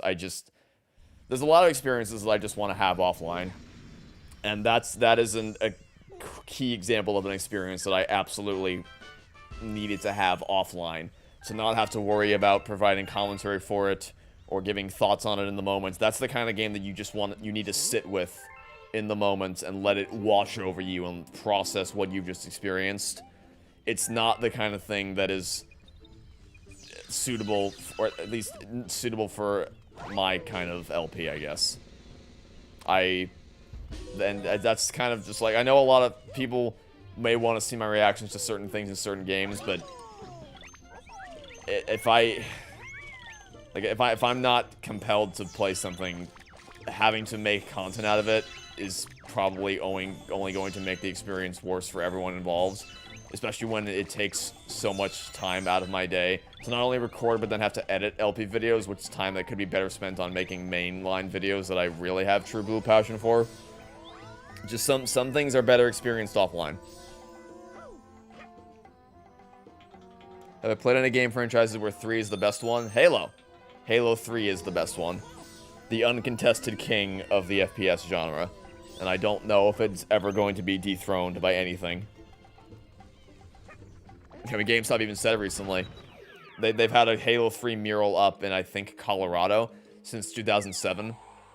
And their response is basically, we'll take it down when a better game comes out. Like, damn, I wasn't familiar with your game, GameStop. Perhaps I judged you too harshly. Favorite Cool Math game? I don't think I have one. I never really played on Cool Math. I played the game I would always play in that vein was Duck Life 3. That was what I would always play if I had free time on a school computer. I don't think... I guess, tell you what, name me some of your favorite Cool Math games. I'll tell you if I play them. The odds are I probably haven't, though. Ooh, also the Impossible Quiz. That was a big one. The Impossible Quiz and Duck Life 3 were the two big online games that I would play if I ever... oh, and Happy Wheels. Happy Wheels. Oh, God. Oh, I just unlocked a whole cavalcade of nostalgia. That was a big one that my friends and I would play if ever we had a moment to spare in middle school. Oh, Happy Wheels, Duck Life, and Impossible Quiz. Those were the big ones. Those were the big ones. Fireboy and Water Girl. You know, okay, no, I haven't played that. In fact, I didn't even know what it was until Elemental came out and everyone kept saying, hey, look, they made a Fireboy and Water Girl movie. So, no, didn't play that one. How would Happy Wheels get past school censors? What school censors? They didn't have any kind of restrictions on us as to what we could use the computer. There was a point where our teacher tried to say you can't use YouTube, but, like, they can't see our screens. What the fuck are they gonna do? It didn't take long for people to discover the art of having more than one tab open at once and just quickly switching between them if ever someone came to look at what you were doing. And yeah, our teachers just didn't care if we played Happy Wheels. It was never something they were that bothered with. Duck Life. Oh wait, Duck Life was on Cool Math? Okay, well, if Duck Life was on Cool Math, then yeah, I guess that would be my pick, Duck Life 3. The run games, that sounds vaguely familiar. I might have played one of the run games. Not for very long, but I think I might have at least tried one of them for a little bit.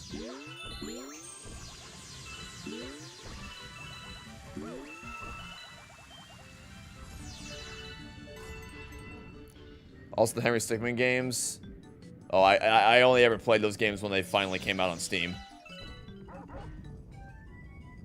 Well, actually, I can't remember. I might have tried them a little bit, and I'm not sure. Or if I didn't try them, I might have at least watched a little bit of a YouTuber for a little bit, but never anything for long enough to stick in my memory. Papa's Pizzeria, or Papa's Pizzeria, that one I definitely haven't played. Thoughts on all 8 Mission Impossible movies? Okay, the first one is a very solid, underappreciated beginning. The second one is a disaster. The third one is also pretty. It's pretty good, and it has a really good emotional core, but it's also bogged down by all of the J.J. Abrams, all of his trademarks. Ghost Protocol, I don't get the hype for at all. It has the Burj Khalifa sequence, which is amazing and jaw-dropping and spectacular, but it also feels like it has the least to say. It's the least philosophically and intellectually interesting of the Mission Impossible movies, ignoring 2, obviously. And it just doesn't feel like there's much going on for Ethan as a character, which I can't say for any of the other movies. Rogue Nation is a knockout. I love Rogue Nation.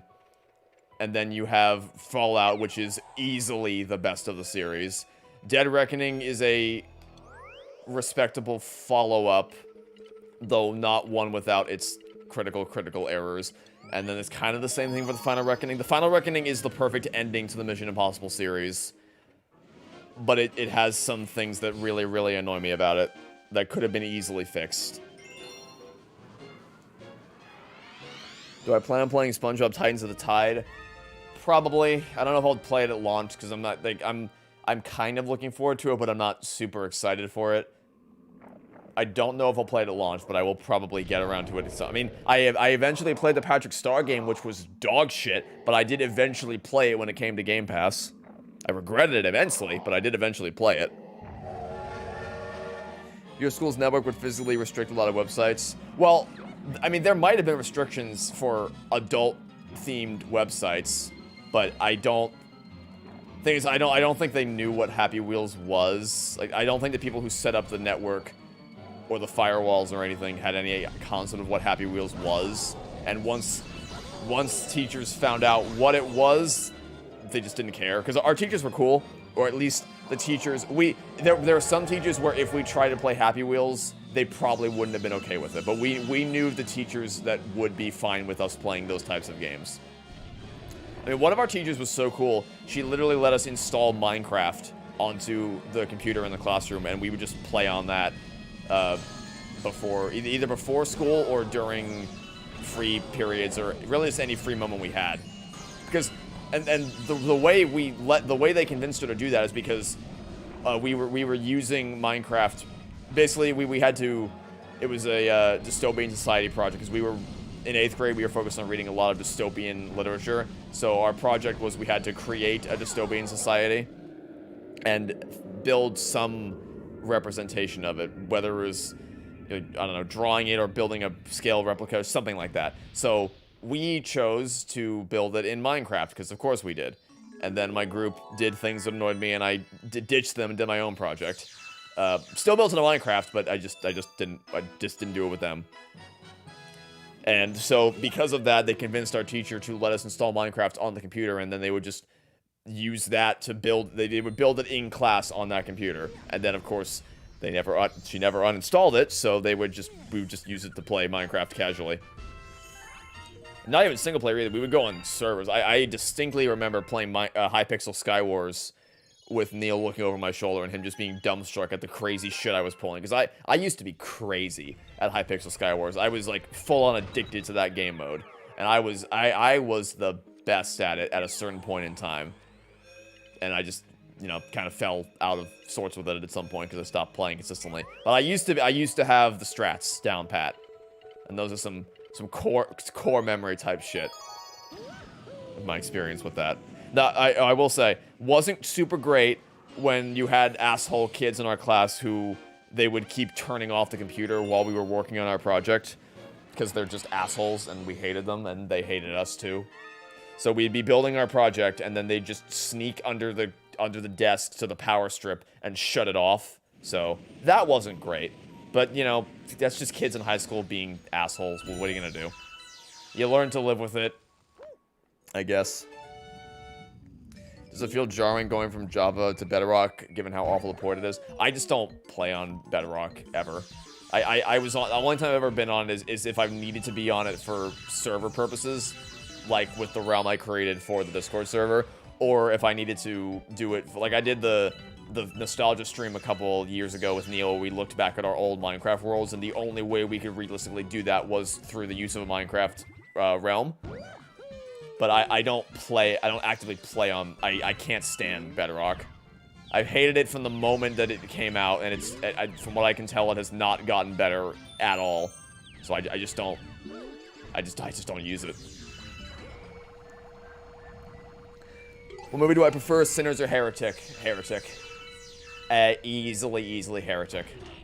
Heretic is legitimately one of my favorite movies of all time at this point. It might have been too soon to say it in the moment, because you always feel more hyped about something immediately after you first watch it. But with the fullness of time, I've come to realize it wasn't just recency bias, it was not. I love Heretic. That movie is extraordinary. I'm gonna show it to some of my, oh, why, there I go. I'm gonna show it to some of my friends later this month, and I can't wait for them to watch it. I'm so excited to be able to show it to them. I adore Heretic. Also, side note, it looks like the longer loading time seems to have been a one-off. That doesn't seem to have been a consistent thing for the rest of the game, so that's good. That kind of had me worried at the beginning, but it looks like it was just an outlier.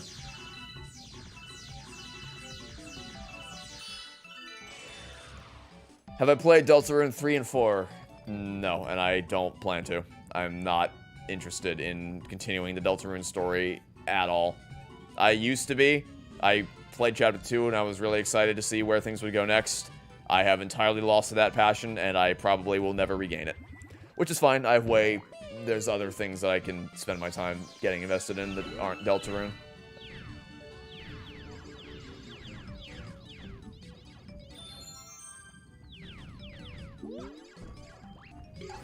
Have my parents watched every Pixar film? No, they have not. They have not kept up with a good chunk of their 2020s releases.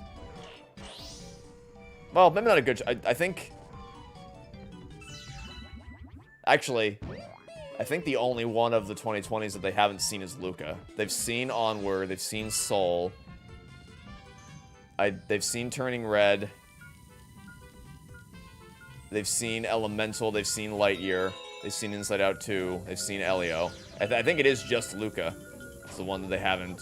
Okay, maybe we don't go for the music notes next time. This is more trouble than it's worth.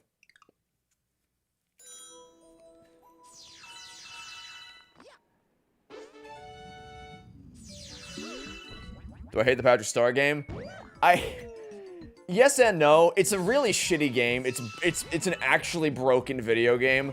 But also, it's kind of what I was talking about earlier. It's fascinatingly broken, so I can't say that I hate it, because like it was one of the things where I gotta keep going. I gotta see just how shit it gets. I gotta see how broken this game truly is. So I don't hate it. I hated playing it sometimes, because there's some challenges where you have to deal with the game's busted fucking controls. The one where you have to deliver, no, not deliver. I think you have to pick up garbage around town, and the garbage in your truck they're physical objects that have physics applied to them, which meant that depending on your driving, they can literally fly out of the garbage truck and make it almost impossible to complete the task. There's also one, because the objectives are randomized as far as where the garbage spots show up. And if there's one specific spot where if they spawn there, you're actually fucked, because you'll go to the area, you'll see the waypoint marker, but then the waypoint marker doesn't actually... It doesn't lead to anything, there's no actual garbage there, so then you're like, okay, I guess the area is clear. So then you leave the area, but then the waypoint marker appears again, and it's trying to point you back to the garbage, but then you go check the waypoint marker, and once again, there's nothing there, so you're just trapped in that infinite cycle, and it's literally impossible to beat it. I almost ripped my hair out playing that game. That was horrible. Do I hate the Patrick Star? Oh, sorry, I already answered that. Audio commentary for the Joker 2019 and Joker 2. No thanks. The first Joker is not a movie that really suits itself well to our commentary, and the second Joker I have no interest whatsoever in watching, because I've heard nothing but terrible, terrible things about it. But to cap off the question about my parents watching Pixar films, going before 2020,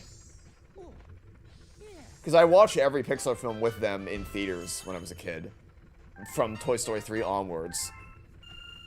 I don't think... My dad's seen WALL-E and he hates it. I don't think my mom's seen WALL-E.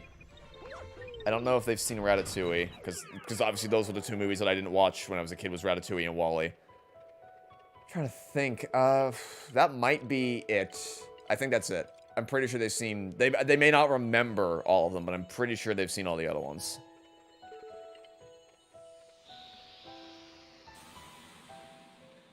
Least favorite season of television.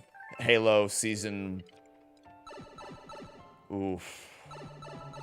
Oh, I don't know. What's worse, Halo Season 1 or Halo Season 2? Oh, God. I think it's gotta be Season 1, because at least Season 2 doesn't have the Master Cheeks have sex with a Covenant prisoner of war. At least it doesn't do that. But they're both so shit. I don't know, it's just trash versus garbage. I don't care. They're both horrendous. Have you ever seen Hoodwinked? No, I've seen Hoodwinked 2 and it was garbage, but I don't remember. I've never seen the original Hoodwinked.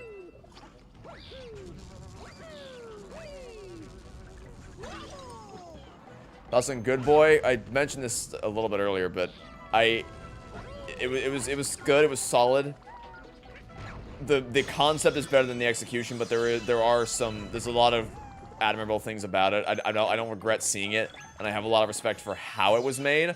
The best part about it was not even the movie itself. It was after the movie was over and they had a little behind-the-scenes featurette acting as a post-credit scene. That was the coolest thing about it, was seeing how this film was brought to life and with how small of a crew it was that brought it to life. The movie itself was fine. I probably won't ever watch it again, but I could recommend. I think if you are a dog owner, it might resonate with you more, but I'd still recommend people see it. Can't believe my dad doesn't like a cautionary tale on humanity's over-reliance on technology. Yeah, it's a real mystery, that one. Context for anyone who doesn't know, my dad is super AI bro, and it's frustrating as someone who works in a field that is kind of could be threatened by the existence of generative AI, and I've been told by him multiple times to just have AI edit my videos for me, and you know, we'll just leave it there. It's fine. This is a happy, fun, chill stream. We don't need to get into it. The point is, Kugonic's highlighting how funny it is that I mean, if you are an AI bro, WALL-E is the kind of movie that you probably wouldn't get much value out of. Thoughts on Larry the Lobster? He's cool. I like Larry. Larry's nice. Favorite usage of evil AI in media? It's gotta be GLaDOS in Portal 2, right? Portal 2 is just such a masterpiece of a video game. Oh, this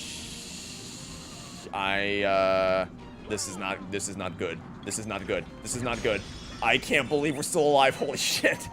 I cannot believe we survived that. I think my answer is probably GLaDOS in Portal 2.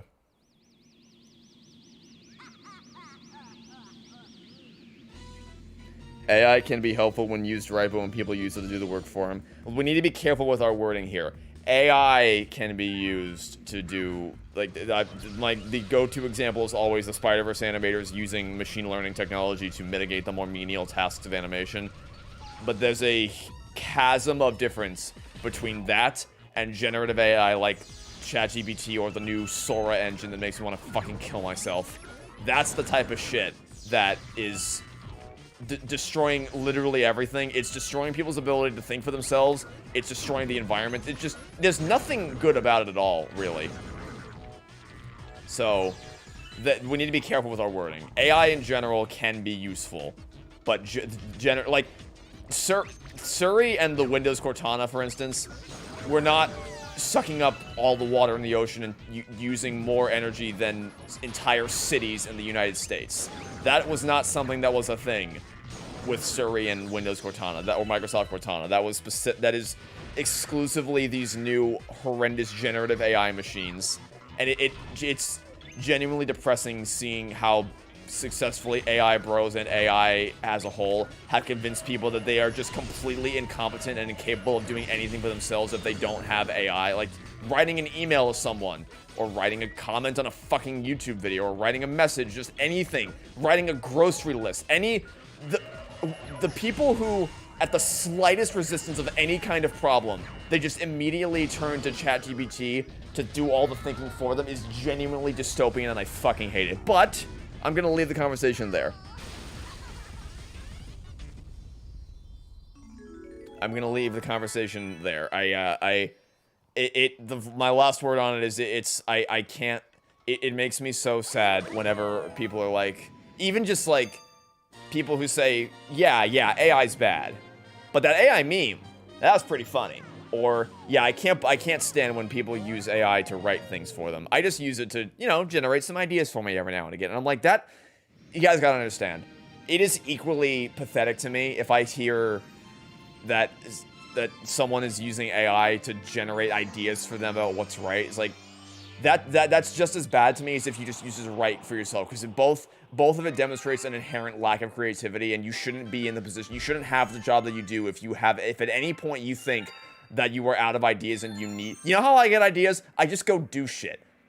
Like, genuinely, anytime I go on a trip anywhere, I just inherently, just by absorbing the world around me and experiencing life, I just get ideas for things that I want to do. Seeing how other people do things and seeing what other people love and what brings people happiness and how other people go about their lives. The world is an incredible place that is just overflowing with inspiration and awesome things. That one would ever turn to a machine to try to give them ideas is the highest caliber of depression and dystopian nightmare fuel. Anyway, what are we talking about? Oh, favorite scenes from WALL-E, or is it another consistently great experience? So, it is one where it's hard to pick a favorite scene because it is so consistently great. Like, it really isn't a scene that stands above any other particular scene, because it's just, from beginning to end, it's an incredible experience. But Define Dancing is kind of perfect. Especially, they have, because a lot of times in romantic movies, they'll have a scene where characters dance by a fountain. And they found a way to do that in outer space by flipping the camera upside down and having the thrusters of the ship act as the fountains. That is genius. Andrew Stanton that movie is a work of nothing but brilliance from him. I can't fucking believe he's also in charge of Toy Story 5.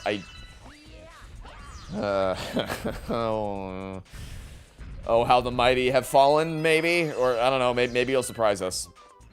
Maybe he will surprise us. That's in the SpongeBob character, Rube Goldfish. Is that a modern SpongeBob thing? Because if so, the name doesn't ring a bell.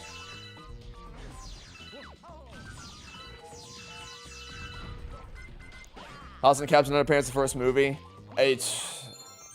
Well, I'm not a fan of the toilet humor, because I just don't like toilet humor in anything, even movies that I really love, like Moana. I don't care for it at all. So, and I know people will say, well, that's the idea, it's Captain Underpants. It's like, yeah, but it doesn't mean I like it. Just because that is the way this thing is, it doesn't make me any less willing to, say that I'm not a fan of it. Narrative Guru, by the way, yeah. Narrative Guru Andrew Stanton of Ralph Breaks the Internet. Ah, shit. Okay. I wanted to see if I could grind a little bit longer, but it's alright. It's not like it's hard to come by lives in this game. But yeah, if you want an easy way to grind for lives, there you go. Just long jump onto the back of the Koopa and just keep hopping in place constantly until you get to 99 lives. Would I say WALL-E is the best constructed / directed Pixar film? Best directed, I don't know. Soul is a movie that I want to love a lot more than I do, because it just, all the stuff in The Great Beyond really bogs down what is otherwise a masterful, grounded human story with Joe Gardner and discovering what it means to be alive and what the purpose of life is, if there even is one. That's all. Soul is, more so than a lot of other Pixar movies, one of those things that you still think about on a somewhat regular basis. That's there's only a very small handful of Pixar movies that I can say that I still think about, and also, well, more specifically, small handful of Pixar movies where when the credits rolled, I was just utterly speechless, and I didn't even know what to think or say because of how overwhelming the experience was. But, I mean, I would, yeah, it's WALL-E is a work of pure genius.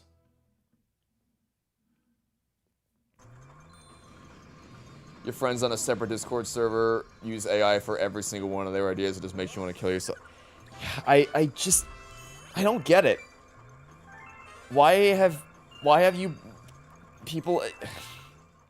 Just wish people had a little more faith in themselves. That's all. Just you don't like. How do people think they got by?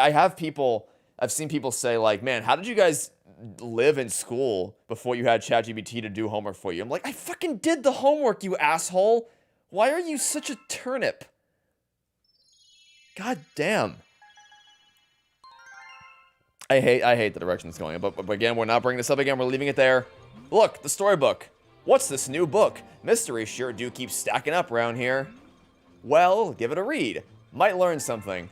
Nintendo spent all of 10 seconds writing that dialogue. 10 whole seconds was put into writing that new dialogue. If Soul ever gets a sequel, you're gonna be royally pissed. Yep, Soul is another one of those movies that it's like the big ones are Soul, Ratatouille, WALL-E, Coco. Don't touch them. Leave them alone. They're already coming for one of them. Makes me wonder how far behind the others are. All right, let's have a read. Chapter 1, Twins. A long time ago, there were twin star children named Mari and Lou. They lived happily with the Lady of Shooting Stars and among their many friends. The twins looked identical, sounded identical, and spent all of their time together. It would have been difficult to tell them apart were it not for their entirely different personalities. Mari was impulsive and outgoing. Lou was shy and introspective. They complemented each other well, so they got along. They lived together their whole lives and were nearly inseparable. Until one day, they were forced apart, when Mari turned into a star. In the blink of an eye, she shrunk down small and then burst into light. She left only stardust in her wake. But why? The Lady of Shooting Stars had taught the Lumas that they could become stars in order to help someone. But Mari became one for no reason at all. Lou rushed to the Lady of Shooting Stars for help, who said, "I'm afraid Mari has left this path, but she will always be in our hearts. The stardust she left behind will give life to new star children. She may return someday. That could be tomorrow, or 100 years from now, or even 10,000 years from now."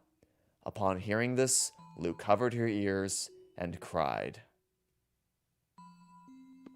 Okay, that wasn't exactly the mood changer that I was hoping for. I was hoping for a nice, happy little story. I wasn't hoping for depression in narrative form, but that's fine. That's fine. Yeah, we'll see where that goes.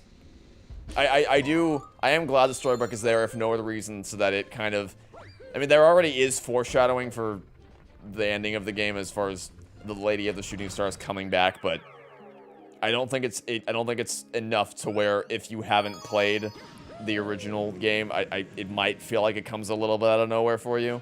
So having more setup to that is nice.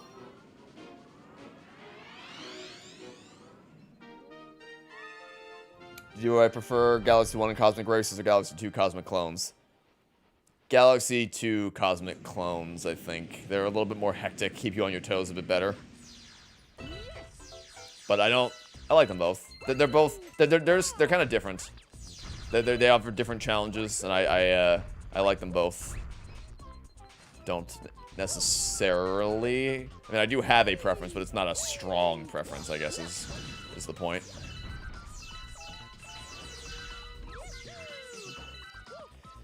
The story of Soul is done. 22 got a human body, and Joe finally got to live the life he always wanted.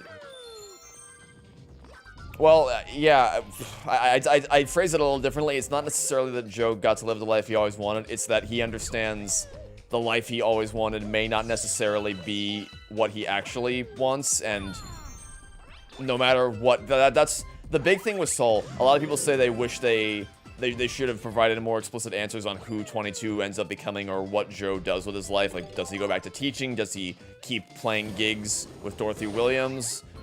What does he do? But the truth is, to provide those details is kind of to miss the point of the story, and that life has inherent value to it regardless of what you do, regardless of who you are. You are more than your occupation, and they're just trying to chase after some divine purpose isn't going to solve all your problems immediately. So I wouldn't phrase it that way necessarily, but yes, the story is done. But also the story of Coco is done, and there's nowhere left to go and nothing left to do, and yet they're going to go somewhere and do something. And anyway, Joe meets Human 22 in the sequel. Oh, you know they do that. You know for sure if they ever made a sequel to Soul, you know they'd do that. You know for sure they'd do that. Anyway, the reason I did the main star first before doing the secret star, because I usually do the reverse order, because I don't like seeing the little question mark pop up, is because when I was a kid, for some reason, I couldn't ever get the flowers to pop up. Like, there would always be one tiny patch of grass somewhere that I was missing. So, what I would do is I would do the main star first, and then use the Luigi ghost to just retrace his steps, so I would always be able to get the flowers to show up 100% of the time. Soul's Epiphany scene still chokes you up to this day just thinking about it. I don't know what the best piece of Pixar filmmaking is, but that's a solid contender. That is another one of those moments that I will always distinctly remember how I felt watching it for the first time. About Luca 2? I don't feel as passionately about definitely not making a Luca 2, but they also shouldn't do it. It's kind of like Inside Out, where if they announced another one, I'd be like, man, fuck you.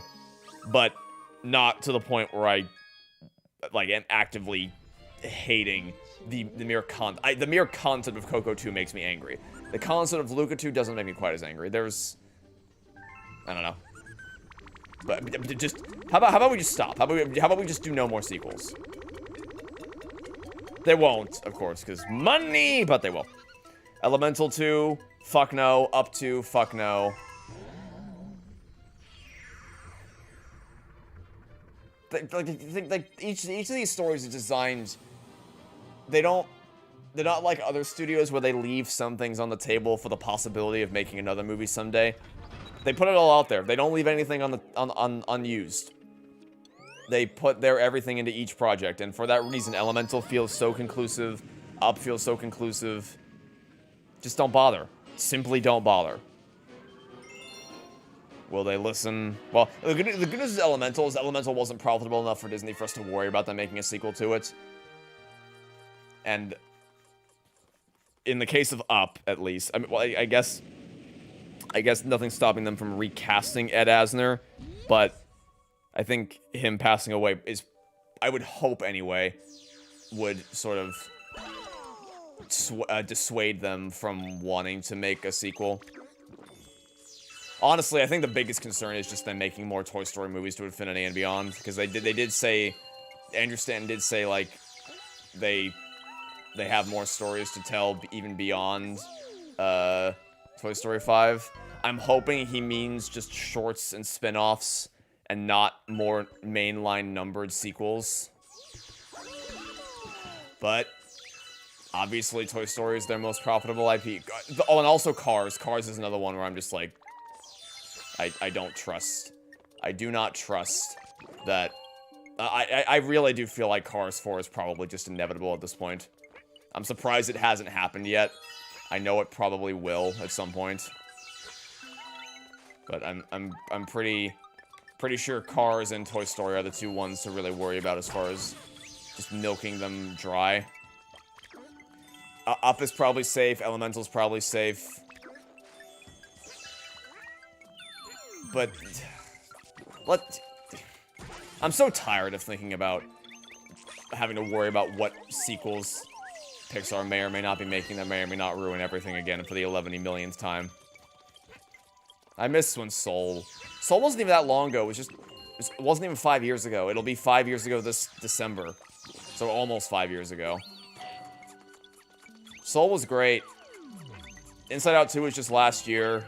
But it's hard to look at it the same way, knowing what it took to make it. Elio is another one. It's like knowing what could have been and what went on behind the scenes. I would love to go back to a time when I could watch a Pixar movie, enjoy it, and then not have it come out a month later, if even a month later, that it was actually a horrible nightmare project that everyone hated every step of the way, and just feel immense guilt for having supported this financially. Of course, at least in the case of Elio, it's like, well, they're not, this is a complete failure for Pixar, so I'm not like, I don't feel too bad about it, but Inside Out 2 went on to become a jaw-droppingly enormous, monumental success. Did I ever experience Tiki Room under new management at Magic Kingdom, and did I like it? I've only ever experienced the Tiki Room at Magic Kingdom while it was under new management. I've only ever experienced the Zazu and Iago version. I've not seen the original Walt Disney's Enchanted Tiki Room. And I think I enjoyed it, just because I like Zazu, I like Iago. But obviously I didn't enjoy it enough to want to go back to visit it again. And given that they reverted it, I imagine a lot of other people probably didn't like it either.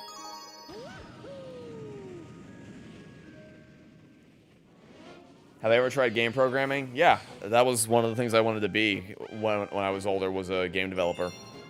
I made some small games for school projects in middle school and high school.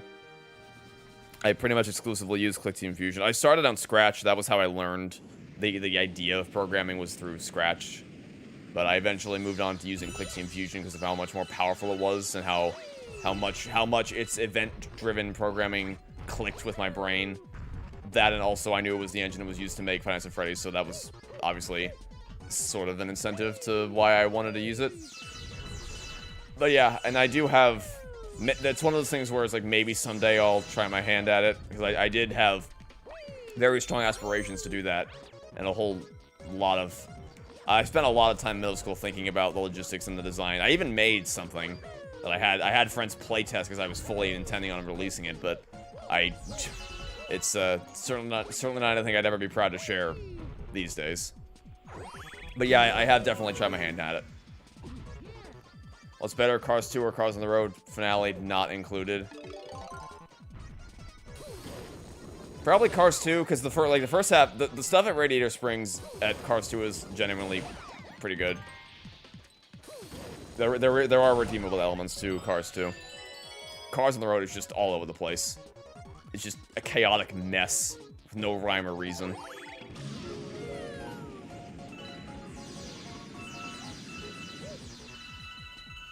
Look on the bright side, Pixar could have been making live-action remakes instead. Yes, but it's another trash versus garbage situation. I do at least have more respect for animated sequels than I do live-action remakes, because live-action remakes inherently stand to spit in the face of the concept of animation as a medium, which is not the case for sequels. But I'd still rather we just don't do either of them. That would be my ideal timeline, is we just say goodbye to all this crap. Do I prefer Freeze Flame Galaxy or Shiverburn Galaxy? I'm not sure. I think Freeze Flame? I guess we'll see how I feel about it upon replaying. Damn it, that always happens to me. Upon replaying Shiverburn this time. Trucks. Yeah, trucks.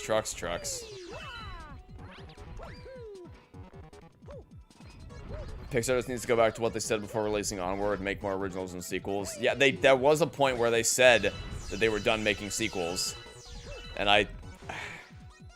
this is part of why Lightyear upsets me so much, because Lightyear really is a huge chunk of the reason why they are so concerned about financial stability, because Lightyear sucked away. The Lightyear plus the pandemic was a 1-2 punch of just destroying Pixar, and made them become overly reliant. There's no way you would see...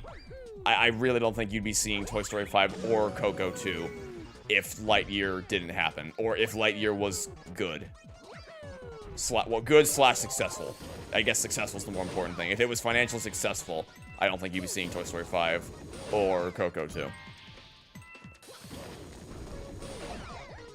Is Doofenshmirtz great in Season 5?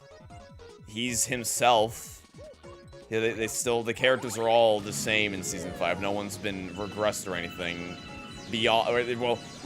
Regressed past their standard in the main line for Phineas and Ferb season. Because the biggest thing with Season 5 and the revival as a whole is that you have to get past the fundamental issue that in order for these new stories to happen, the ending of Last Day of Summer has to inherently be nullified.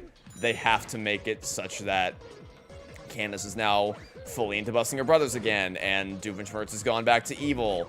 If you can overcome that hurdle, which, you know, in fairness is a pretty big hurdle to ask people to overcome, then you will enjoy Season 5, because it's just as funny and just as smart and just as inventive and creative as it always was before. But asking people to overcome that, it's not a simple ask, because the ending of Phineas and Ferb, the original ending of Phineas and Ferb was perfect, and I'm still not. It's like I kind of don't think it was worth it. For as good as the new episodes are, I would rather take the timeline where we just left it as it was with The Last Day of Summer.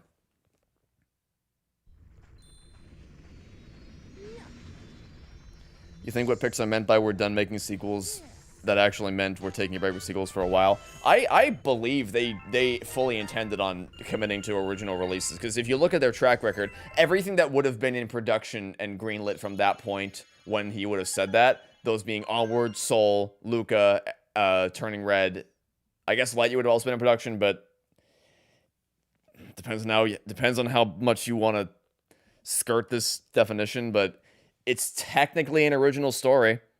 Obviously, because it's nothing at all to do with the actual Buzz Lightyear origin story. But the most of them, you had Onward, you had Soul, you had Luca, you had Turning Red, you had Elemental. That's a long string of originals all in a row. So I believe they intended on committing to it. It's just Lightyear was such a cataclysmic bomb that it led to... Like, if you look at the timing of Lightyear's release and subsequent bombing and how much time... Because Lightyear was 2022. 4 years after that, what are we getting? Toy Story 5. That timing doesn't seem suspicious to anyone, because it sticks out like a sore thumb to me. You wish Lightyear never existed? Oh, don't we all? Oh, don't we all?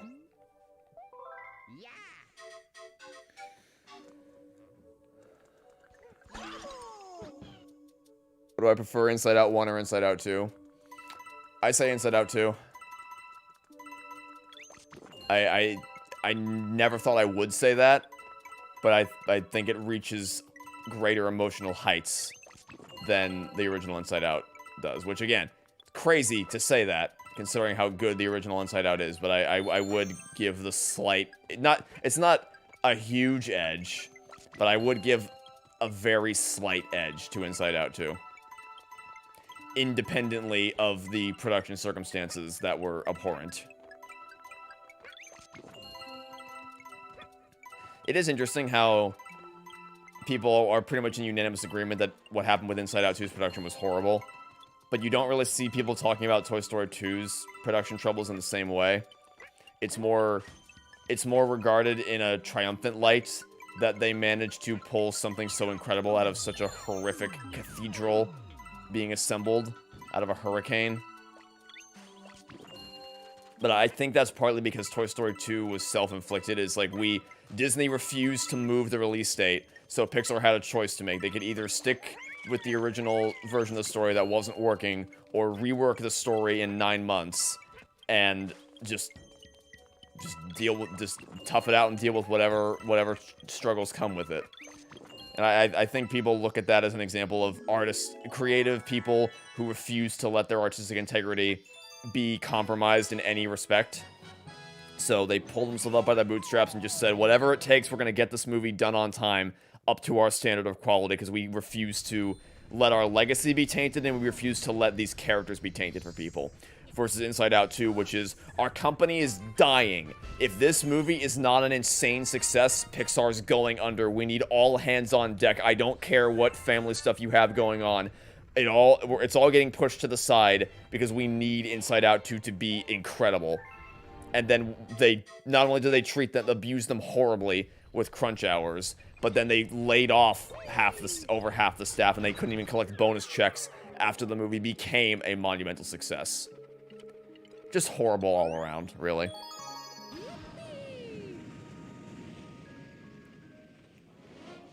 Lightyear is garbage? True. True. Very true. What movie would I rather watch in theaters next year? The Mario Galaxy movie, Toy Story 5, or both? I mean, I'm probably going to see them both in theaters. But I'm certainly more interested in seeing what happens with Toy Story 5 than I am with the Mario Galaxy movie. That's for damn sure. All-time favorite scene in the Mission Impossible series? The entire third act of Fallout is just one unbroken string of brilliant action filmmaking. But the two big set pieces in Final Reckoning also are pretty stellar. Rogue Nation's cold open is also fantastic. There is something to be said for the iconic CIA vault break-in, because that image of Ethan Hunt dangling a centimeter above the floor, I think I can pretty confidently say is one of the most iconic things in cinema history, with how often it's been imitated, including by films such as Toy Story 3.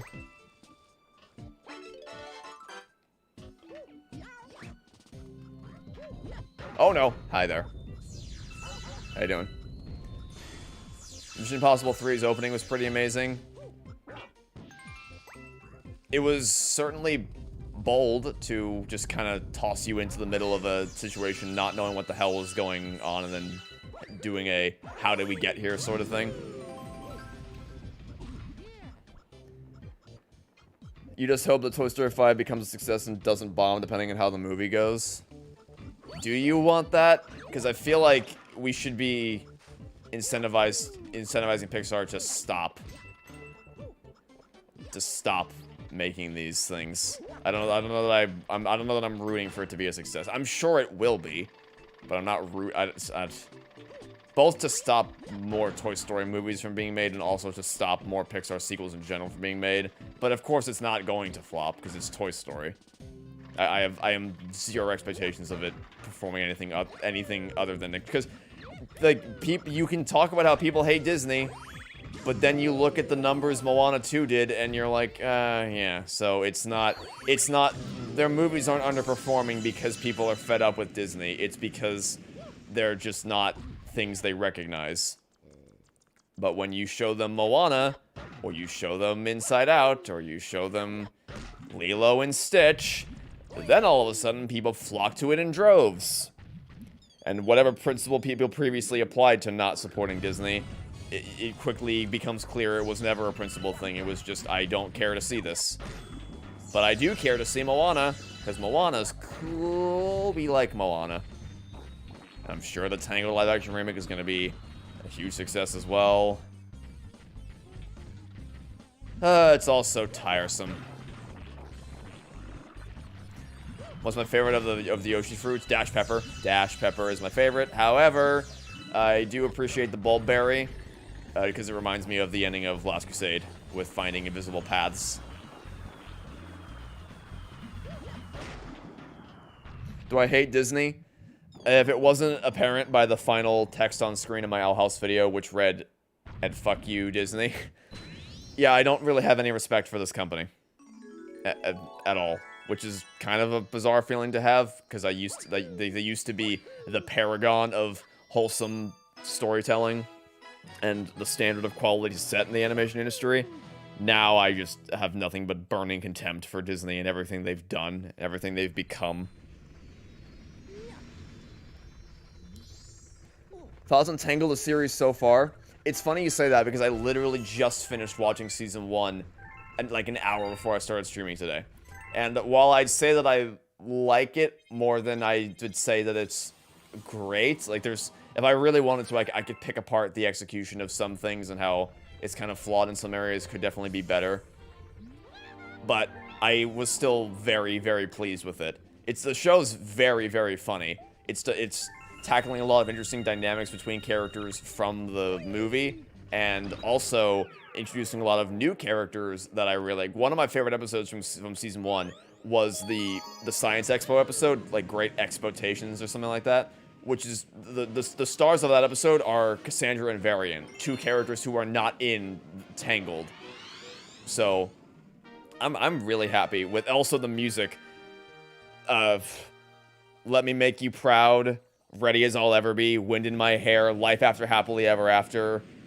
Not that I ever would have had any doubts that the music would be just as good as it was in the movie, but I'm so happy with the Tangled series so far, and I can't believe I've waited this long to watch it. I don't know.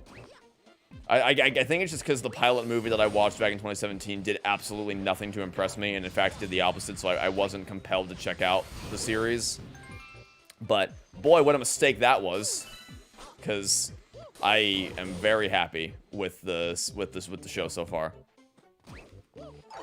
Looking forward to getting into season 2 and seeing how things progress. I do have some suspicions for what's going to be revealed a little bit later on in the series based on something Cassandra said to Eugene in episode 5, and also with the,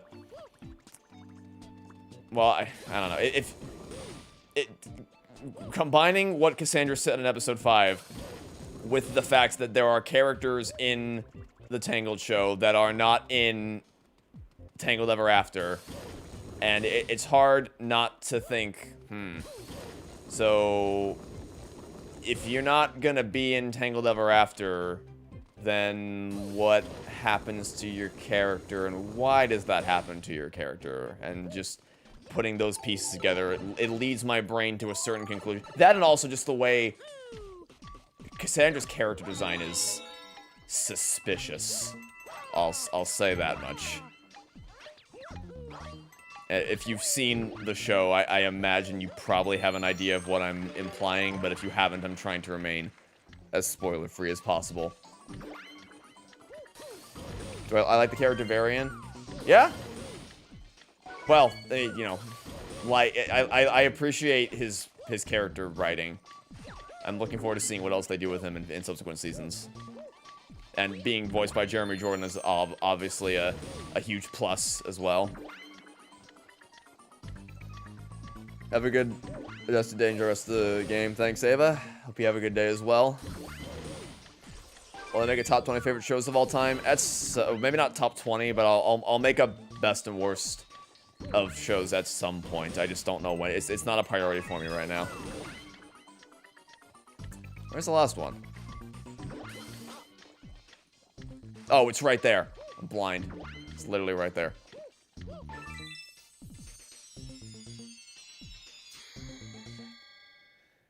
Would I agree that Apollo Justice is genuinely kind of an incoherent game, at least in the latter half? Oh, it's incoherent from Case 1.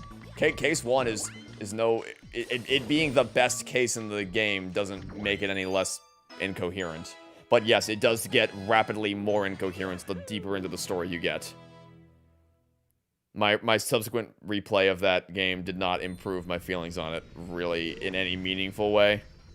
I just noticed even more things about the story that don't make any sense at all. Least favorite Phineas and Ferb episode? It's gotta be the Kelly Osbourne musical Cliptastic Countdown. The episode that was so bad that it's not even on Disney Plus anymore. You cannot watch it on Disney Plus. That's how bad it was.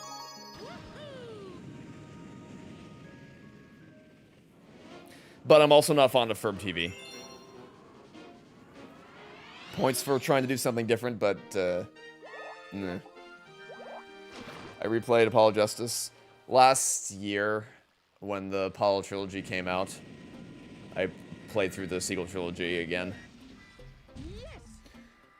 What about how I feel about Phoenix's writing in Apollo Justice?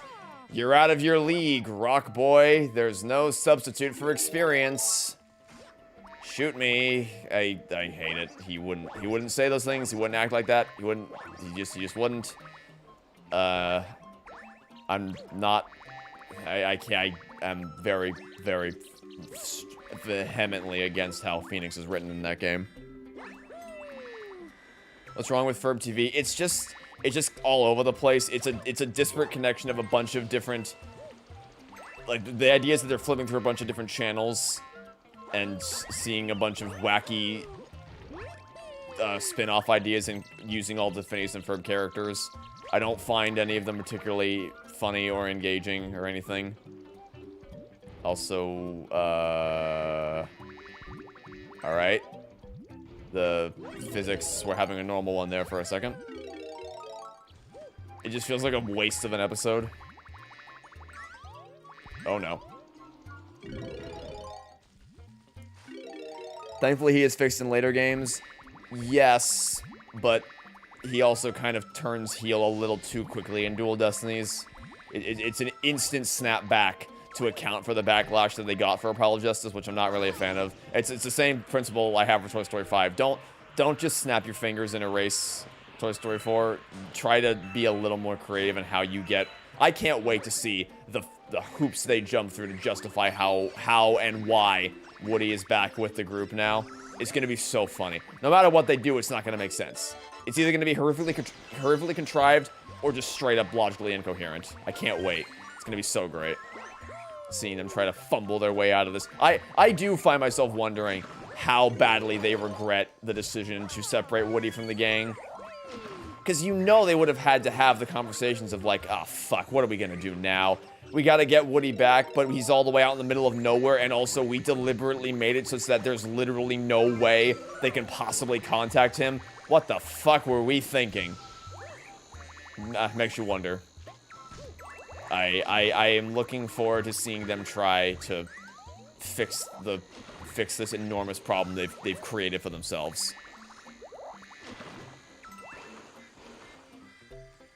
It'll certainly be interesting. Thoughts on the episode Tropey McTropeface? I enjoyed it. I appreciated that they were going for something a little more. You're either gonna love it or hate it. I found it charming, but I can see why people would find it just bizarre.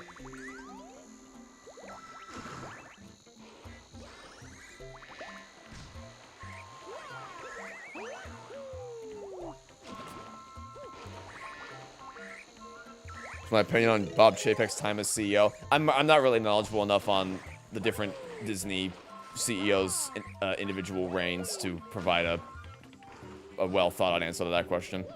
I'm not super familiar with who did what when.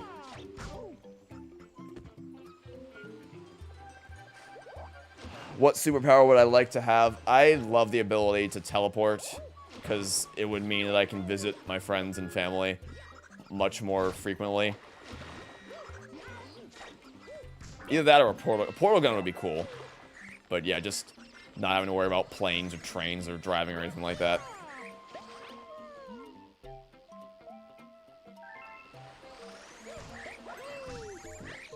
What movies am I going to see in 2026? Well, obviously Toy Story 5 is one of them. I'd say it's probably the main thing in 2026 that's catching my interest for obvious reasons. But aside from that, Coyote vs. Acme is coming out next August. I'm probably going to see the Mario Galaxy movie out of curiosity. Other than that, I can't really think of anything off the top of my head. We'll have to see what other things get announced.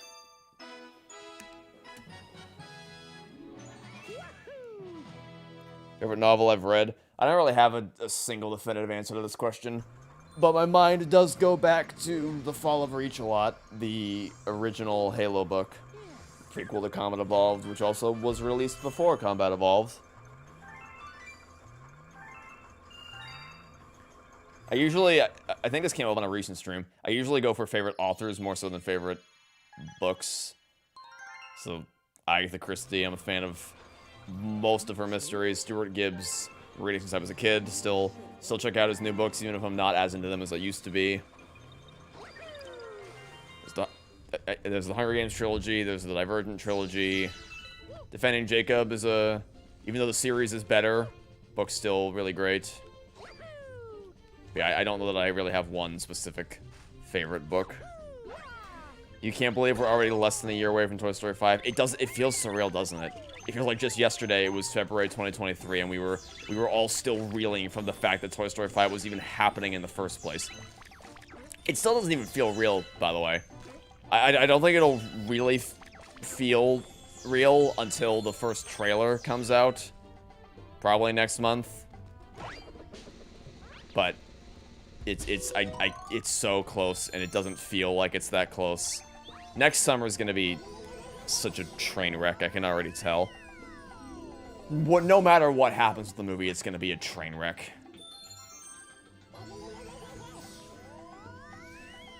What movies am I gonna see for the rest of this year? I'm probably gonna end up going to see Wicked for Good with FG, because we saw the first movie together last year. I might see The Running Man. I'm definitely gonna see Now You See Me, Now You Don't, just because I watched the first two and I am a fan of the series, even if the trailer for the new one doesn't look very good at all. I'm still probably gonna go see it. Zootopia 2, I'll check it out, see if it's any good. Same with FNAF 2, I'm gonna check it out, see if it's any good. I'm gonna watch the new Knives Out movie, because I enjoyed making fun of how stupid the first two were, and I don't have any expectations that this one's gonna be any different. But the big thing I'm looking forward to isn't even a movie, it's a show. It's Stranger Things Season 5 is the big thing that I'm looking forward to. That and the new Halo book coming out in December. It's a sequel book to Halo Infinite, kind of continuing the story. I'm sure in the absence of what was originally supposed to be campaign DLC, which obviously isn't happening anymore, they've done what they did for Halo 5, which is take the story they were originally going to tell and just convert it into a book, which I'm fine with because I like to read and I like Halo books. But I know, trust me, it's made abundantly clear to me that not every Halo fan does like to read. So it's not going to go over well with a whole lot of people. But I'm looking forward to it. You'll see Ice Age Boiling Point more so out of curiosity than excitement. I don't even know if I am going to see Ice Age Boiling Point. I'll watch it at some point, just because I'm a fan of the series. It's curiosity, like you said, is gonna be a thing. But I don't know. I'm probably not going to see it in theaters at the very least. I'll probably wait till it comes to Disney Plus, unless I get roped into seeing it or circumstances come about like what happened with the Lilo and Stitch remake. I just can't believe Ice Age, but I've said my piece in the video. Let it die. I'm so sick of this getting milked for all it's worth. It should have died a decade ago. Have I read the Percy Jackson books? No, I have not.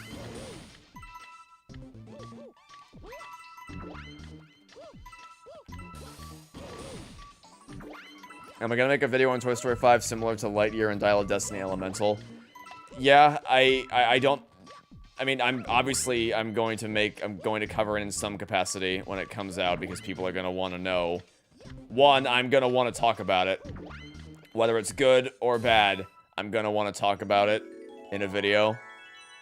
I don't know in what form, I don't know how intense the editing is gonna be compared to my other projects. But there's obviously going to be a lot of expectations on it, both from myself and from my audience.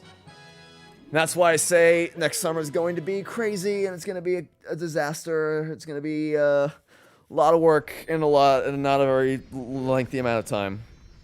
But you can expect some kind of coverage.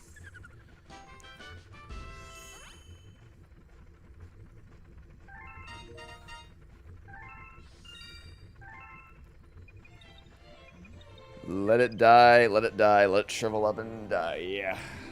That Clipper latest does just say it all. It's mostly going to be next month. First teaser trailer for Toy Story 5, because the first teaser for Toy Story 4 was in 2018. Yeah, that and also the 30th anniversary of Toy Story is coming out, is next month. The timing is too perfect for them not to take advantage of it. But there is a chance it could happen later this month, because the first teaser for Lightyear was in October. But I am pretty confident that it'll be next month.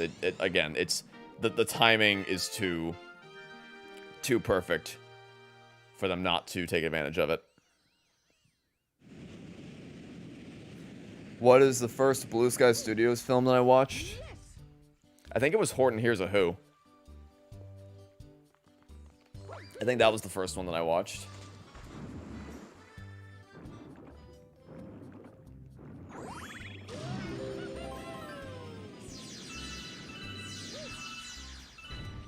You really believe that it can't be worse than Toy Story 4 only if they actually try? That's what I thought for a long time. And there is still a part of me that's like, surely it can't be worse. And I want to believe that that's true, but you saw Smarty Pants, right? You saw Lily Pad. You've seen, even without acknowledging the leaks of Jesse's character, even just the stuff that's explicitly confirmed about the story, does not instill me with a lot of confidence. Like, I've believed for a long time that to be worse than Toy Story 4 would be basically impossible. But I'm really starting to doubt that the more we learn about this movie. And the first trailer is going to be incredibly telling. Or it's not going to be telling at all, and it's going to be a fucking waste of everyone's time. It's just because if it's anything like the Toy Story 4 teaser trailer, I'm going to be pissed. Because that is just such a useless, worthless garbage trailer. Doesn't do anything doesn't tell you anything about the movie, doesn't get you excited for it. It's just, I honestly don't even know why they bothered. But let's hope we've already used up our terrible, worthless mobile ad trailer. Let's hope we already used up that coin with that thing they put out during last year's D23 where they just copy-pasted the Apple Watch animations. Let's hope that was the one bad trailer, and then the rest of them will be actual proper trailers. That's what we're hoping for. Whether or not we get that remains to be seen. But that is not what I was trying to do there. I'm just concerned.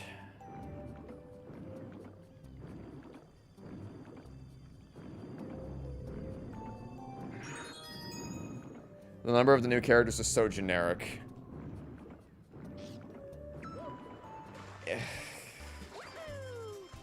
I'm hesitating because I don't want to compliment Smarty Pants, but I can at least, you know, there's a pun there. There's some kind of a pun involved in Smarty Pants. But yeah, generally speaking, Lily Pad is literally just discount Leapfrog. Apparently there were also some other characters that were leaked that I didn't talk about in the D23 video. But I'm kind of trying to keep that stuff out of sight, out of mind, because I know the trailer's going to be right around the corner. Oh, Yoshi ran away.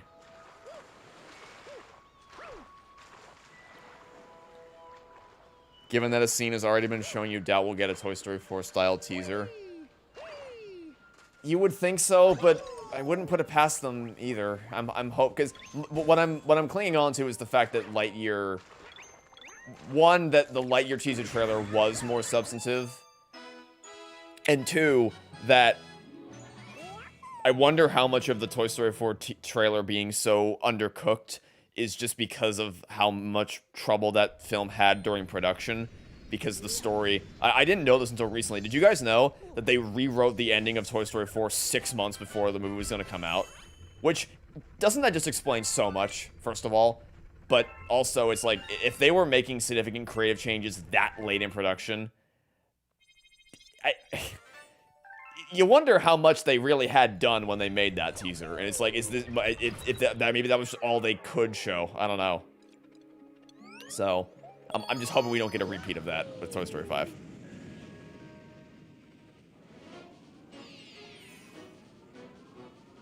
If Robots had a sequel, would I watch it? I haven't even seen the original Robots. So, although I will say, a sequel coming out would probably incentivize me to watch the original. Because that's happening with the Black Phone. It's coming out. The Black Phone 2 is coming out later this month, and I saw the trailer, kind of made me want to watch it. So now I'm like, well, now I gotta watch the first one. I probably will watch the first one at some point this month before I go see the second one. I've been trying to, something I want to try to do that I should have been doing all year, but I just couldn't because the Toy Story 3 project was so unbelievably hectic that I just didn't have time on my schedule to do it. I've been trying to have 1 day of the, like 2 days in the week where I don't worry about video stuff as much, because I don't really take weekends in the traditional sense. I work on Saturday and Sunday on videos as well. Or in the case of today, I stream. I'm still gonna do some video work after this, but I at least these are kind of my days to interact with the community, one or both of them. But I want to try that. Like, I have 1 day in the week where I hop on call with friends and we just play games and chat for a few hours, and I have 1 day where I kind of just take to myself. I go out to a restaurant, meet up with some friends, have lunch, go see a movie. And I've been trying to do that once per week. This week I saw Good Boy. Next week I'm going to go see The Long Walk. And I will probably see The Black Phone the week after that. Because I have A-list for AMC. And I'd ideally like to use it to see more movies. But I just don't have time on my schedule to do so. And plus, even just seeing one movie a week more than pays for the subscription of AMC A-list. So it still ends up being worth it. It's just, yeah, that's my schedule as it is.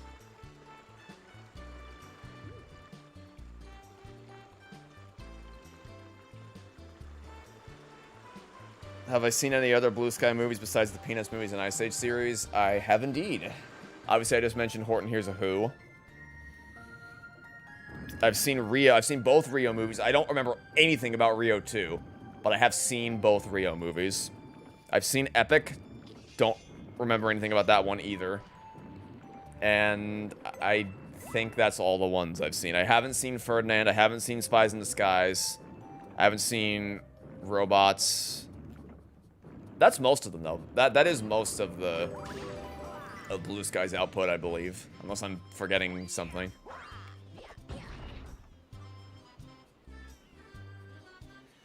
This galaxy is so funny because it did Sunshine's job a million times better than it. I don't know if it's necessarily fair to compare, because this is one... I mean, this is a beautiful beach environment that I love, but... I don't know, I wouldn't... It's kind of hard to compare. I guess it depends on what you mean by that. Because it's hard to compare one level to an entire game. Have I seen the deleted scenes of Toy Story 4?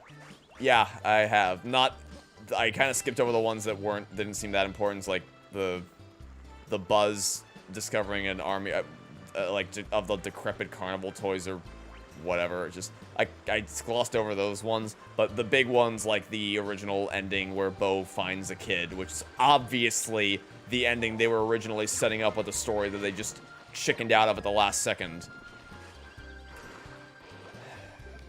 Yeah, I am familiar with those deleted scenes.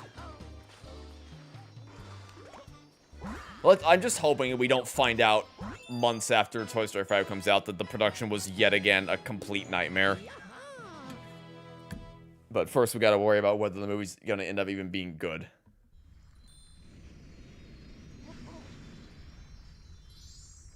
It's got better boat controls. That is true. From that perspective, the boat controls are... They work.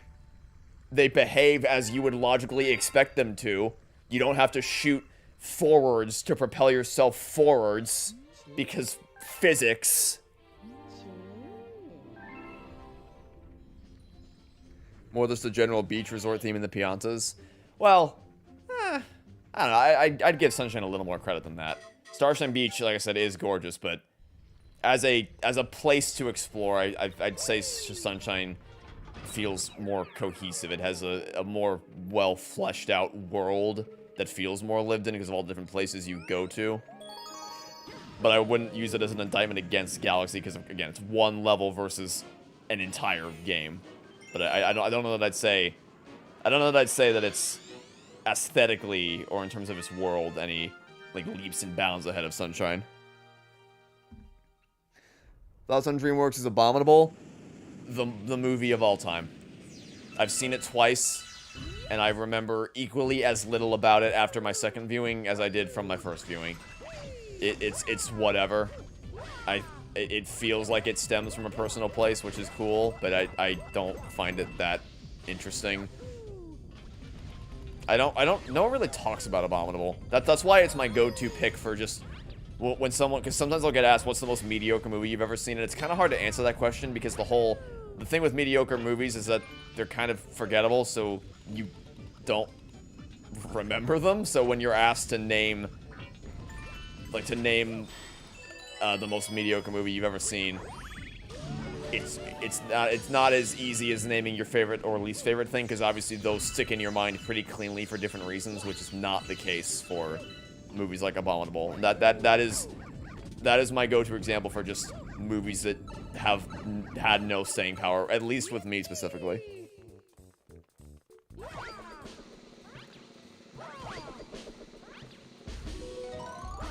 Strange World is your choice of a mediocre movie. Strange World's another example of something that, I mean, I'd go further. I'd say it's bad, not just mediocre. But that is like another good example of movies that just go in one ear and out the other. I literally, as I was walking out of the theater for Strange World, the movie was already leaving my brain. Also, there was no one there to see it. Now, granted, this was still 2022, so we weren't fully past the pandemic times yet. But also, 2022 was the year of Top Gun Maverick, and that theater was packed when I saw it in IMAX. So I don't necessarily know if it gets that excuse anymore.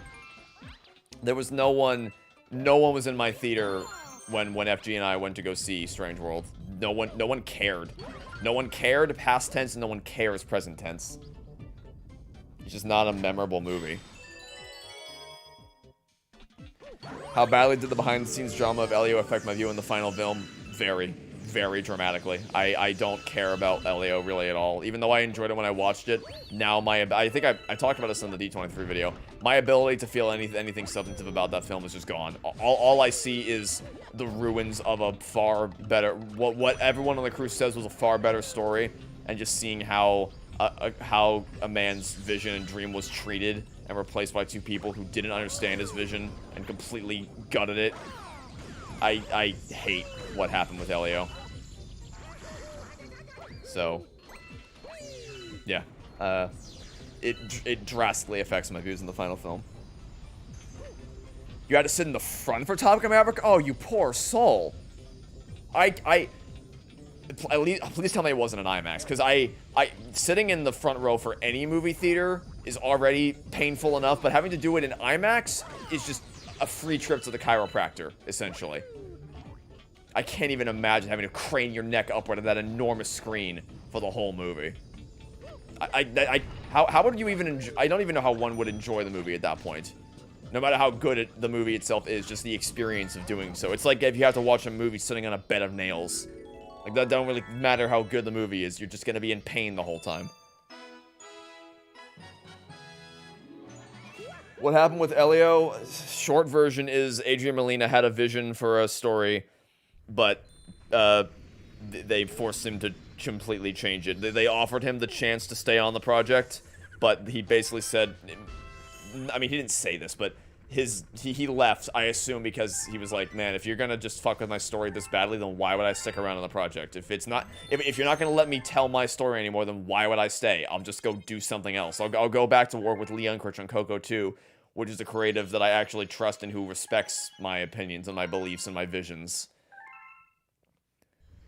They sanded down his story so drastically that it's nowhere near representative of what he was originally intending to create, and it's depressing.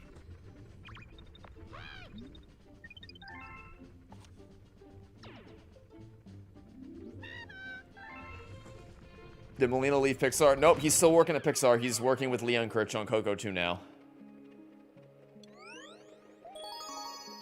Which, it's kind of, I'm of two minds about it, because on the one hand, dynamic duos back together. I'm sure they're getting along well, working together just like they did when they made Coco in the first place. But also, it's kind of hard not to feel like, oh, so you're on sequel duty now? Instead of telling your own... Because you gotta think, Adrian Molina started as a story artist on Toy Story 3. And the reason why Lee Unkrich trusted him enough to co-direct Coco with him is because of his contributions to that film. Like, the entire sequence where Woody is escaping Sunnyside during the day, that wasn't scripted. Like, they knew he had to get out of Sunnyside, but they didn't know how the hell he was gonna do it. So Adrian Molina boarded that entire sequence by himself, and I assume that, in conjunction with the rest of his contributions to the story, was enough to make Leon Critch go, alright, yeah, you're someone who I would want to work with on future projects. And then they collaborated on Coco, made another masterpiece, and that's just kind of how it was. He worked his way up from being a story artist to then being able to direct his own feature film, and they completely fucked him in the ass when trying to do it. So now he's just stuck making Coco 2. Maybe it'll be great, but I have my doubts. You don't think it was the front, but it was at least 2 rows before that. That's still not much better. Do you guys not have, like, how did this happen? After Minecraft, you decided you're never getting tickets when it was the last minute. Oh, yeah, don't do that. Don't do that. You, ever since assigned seating became standardized in movie theaters, you can't wait to the... That's why whenever tickets go on sale for any movie I'm remotely interested in, or at least any mainstream movie. Like, Good Boy, I didn't really have trouble getting last-minute tickets for, because it's not a movie that people are clamoring to see. But for when big movies come out, I always make sure I'm right on the dot for the second tickets go live. I have my spot in the theater where I always want to sit. Not only that, but I also I can tell based on the little diagram which specific theater number the movie's going to be shown in, and I have a different ideal seat for each individual theater. I'm that anal about this stuff. Speaking of anal, this fucking spring mushroom. I am so looking forward to not using this again after this level. But yeah, it's I'm kind of two minds about assigned seating, because I am a planner. I think it depends on your personality. If you're a planner like me, you probably love assigned seating because it means that you can guarantee exactly where you want to sit weeks ahead of time. But if you don't make an event out of movies and you kind of just treat it as like you're out with your friends and you decide, hey, you want to go see a movie? Let's go see a movie. Then you probably hate assigned seating, because then you can't just go buy a ticket with no strings attached, and then when you go into the theater, you can just pick whatever seat you want, regardless of how early you got the tickets. So I think it depends on how you kind of view movies as an experience, how you view the theater-going experience. But the thing is with assigned seating, it's still, I mean, obviously it guarantees you that you get your seat, but it doesn't guarantee that no one else is going to try to sit in your seat. I don't know why. I don't know if it's just people that either can't read properly, or they just don't care that they're in the wrong seat, and they just hope they hope that the person who's in it doesn't show up. But you know what really annoys me? Is that whenever, because this just happened to me with Good Boy, even though the theater was pretty empty, and people could have sat literally anywhere, for some reason, people really love to book a seat right next to you, even if the entire rest of the row is empty. They can't even just sit one seat over. They always get to sit right next to you. So I went to go see Good Boy, and there was a lady in my seat, and I told her politely, excuse me, I think you're in my seat. Would you mind? Sorry, it wasn't even that she was in my seat. It was that she had her bags on my seat, which is even less of a hassle, because it's just like, excuse me, you have your bags on my seat. Could you please move? Because I didn't want to touch her stuff without, you know, don't fuck with people's stuff. It's basic human decency. But also, basic human decency is, you know, don't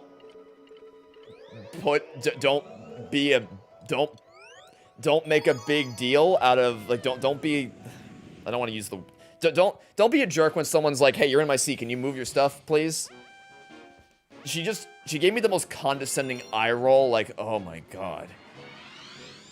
As if I was asking her to move a mountain for me. It's like, oh, people are so needy these days. Fine, I'll move my stuff. She didn't say that, but she said it all with her eyes, and it's like, man, this ain't your seat.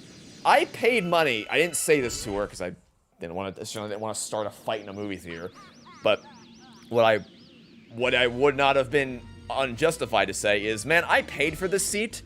You don't get to give me the eye roll when I politely ask you to let me sit in the seat that I paid for. Like, what do you...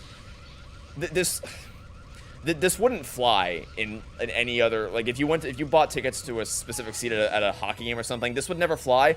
But for some reason, people think you can get away with it in movies, and also for some reason, people always treat you like you're the asshole for wanting to sit in the specific seat that you paid money to sit in. Why is this such a big deal? I don't understand why every time they treat you like you're the asshole. Like, no, you're in the wrong seat. You're the one who sat in the wrong seat, not me. I'm where I'm supposed to be. Why am I the bad guy here? People suck. It's the conclusion, really. It's just people suck. When you saw Interstellar in IMAX, people were talking about inappropriate things and filming a TikTok behind you. Yeah, oh yeah, theater etiquette in general is just completely dead. I went to the Hazbin Hotel sing-along, and I will say, most of the people there were very, very good about it. They practiced, they were singing along passionately, but not obnoxiously. It was an appropriate level of fan hype and interaction. It felt like a very good communal moment. But, this is a big but, there were some people, oh shit.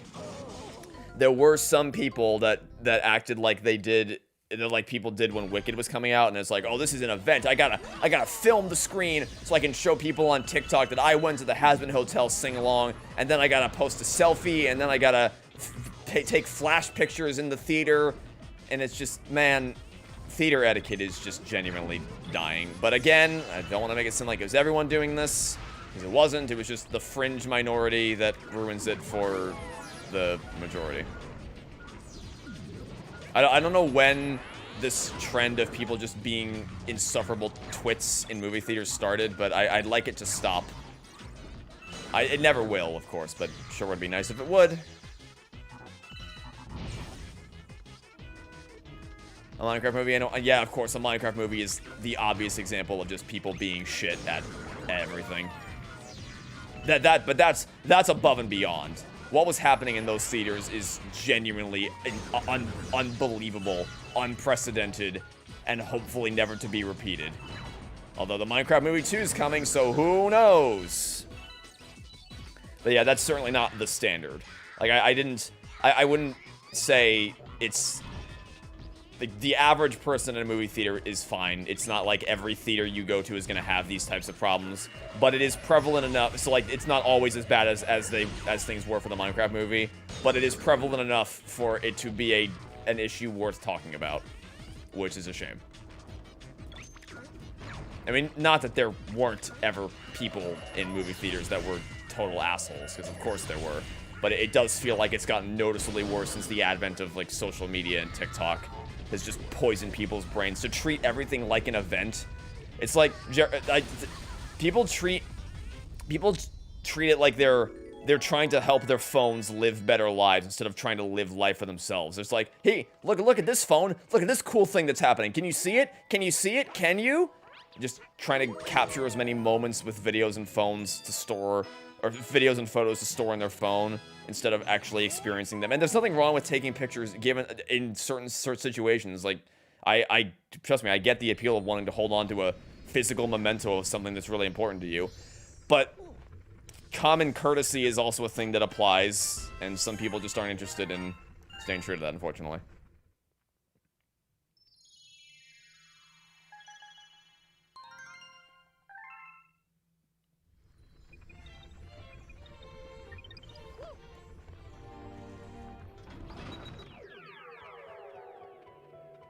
You knew the sequel was coming. Yeah, I kind of honestly, it wasn't even a thing in my brain because I just legit forgot all about the Minecraft movie. It's like, oh, when they announced the sequel was happening, I was like, oh yeah, that was a thing that happened this year. I'd already completely forgotten all about it. But I'm still not gonna, that thing I said earlier about a sequel further incentivizing me to watch the original. Yeah, that not happening with Minecraft. The existence of Minecraft Movie 2 is not going to do anything to make me want to watch the original Minecraft movie. My time is too valuable, life is too short, I have too many better things to be doing than watching a Minecraft movie. People have been asking us to do a commentary on it, and not only do I not want to do that, just because I don't want to waste my time on it, But also, it's a Warner Brothers movie, and Warner Brothers is without question the worst company I've had to deal with to date when it comes to copyright. So, I made a pretty... Polar Express was my last straw. I drew a pretty definitive line in the sand with the others saying, like, look, no matter how badly you want to do a specific Warner Brothers movie, I'm just gonna say, no, it's not worth it. It's not worth the hassle that it takes trying to get Warner Brothers movies through copyright. Because it's not even like you can eventually win. Because basically what they do is they whittle you down. They send you through 10 copyright rounds of saying, it's blocked, no one can watch it. And then after the 10th round, they'll say, okay, fine. We'll let it live. We'll let it go public, but you can't earn any money from it. And the reason they do that is because they're trying to make it so that you will be more accepting of the idea that you can't earn any money for the video that you spent tens and dozens of, maybe possibly hundreds of hours on. Because ordinarily, like, I make money from YouTube. It is my source of income.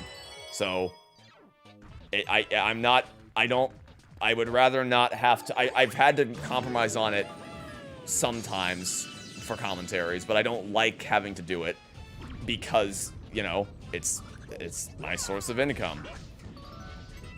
But with Warner Brothers, they make it so it's like, ordinarily, if they just said up front, you can't make money from this, I'd be like, okay, I'll re-edit it until I can.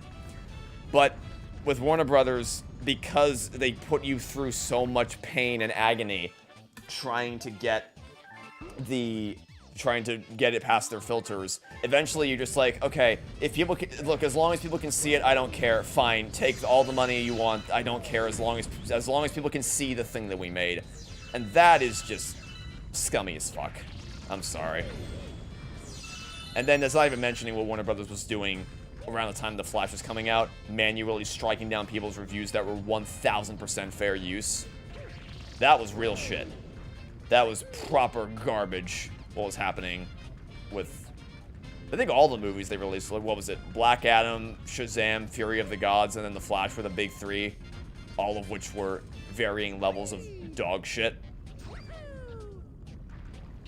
Yeah, Warner Brothers is the worst when it comes to copyright.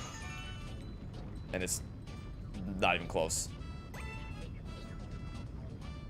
About Looney Tunes movies, you guys, it really doesn't, like, it's not a matter of do we want to do it or not. There are Warner Brothers movies that we would love to do.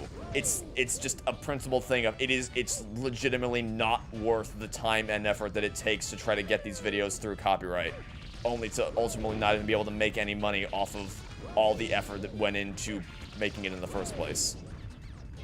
Like, there was a movie we wanted to do for a commentary as recently as, like, we were just talking about it a little while ago, but we can't do it. It's not worth the hassle. Also, I think I might have boned myself here. Let's see. Come on. Come here, little guy. Come on. Come on. Come on. Come here. There we are. Just gotta stay ahead of the chain chomps.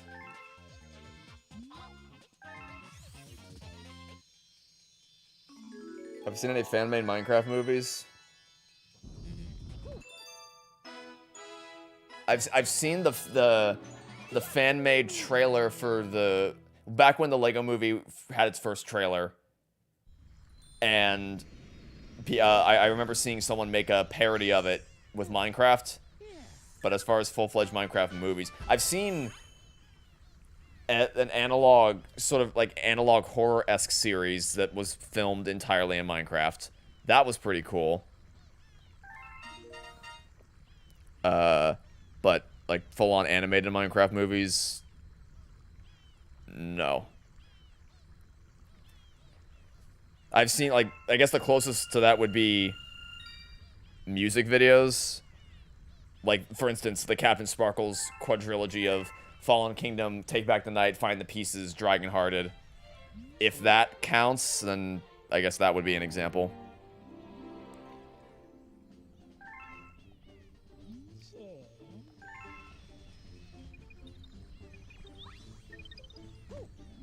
But yeah, the thing I'd point to would be the YouTube playlist. I think it's just called Ben2FR.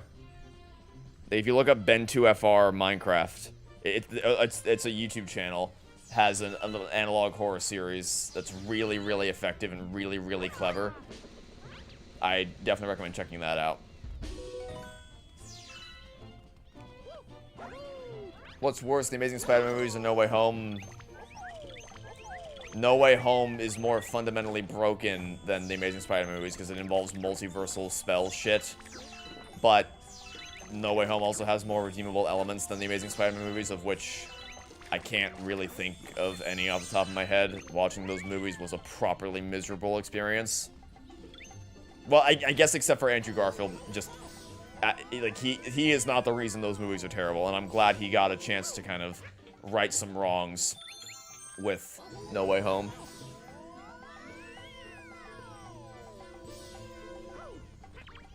What was the movie that I wanted to do? It was National Lampoon's Christmas Vacation.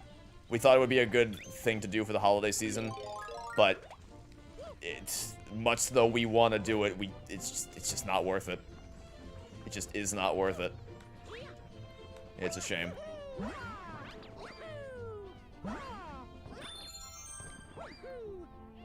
Like, you might have been able to strong-arm me into doing a Minecraft commentary at some point in the future, but now I can just be like, nah, man, fuck you. Warner Bros. Sucks. I'm not doing it. I'm not putting up with this bullshit again. Sorry.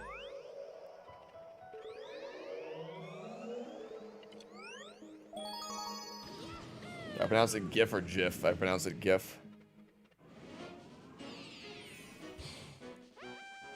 Andrew Garfield was an amazing Spider-Man stuck in terrible movies. That is a pretty succinct way to put it, yeah.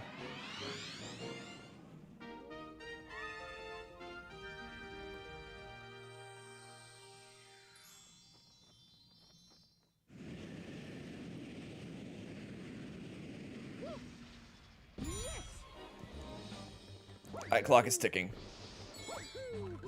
This is one thing I very much like that they changed from the original Mario Galaxy is the way the speedrun levels work, where now you have, rather than a fixed time limit, you have shorter time limits that you have to constantly keep updating by finding clocks throughout the levels. It make the we'll almost skip this clock. It makes it feel a little bit more intense.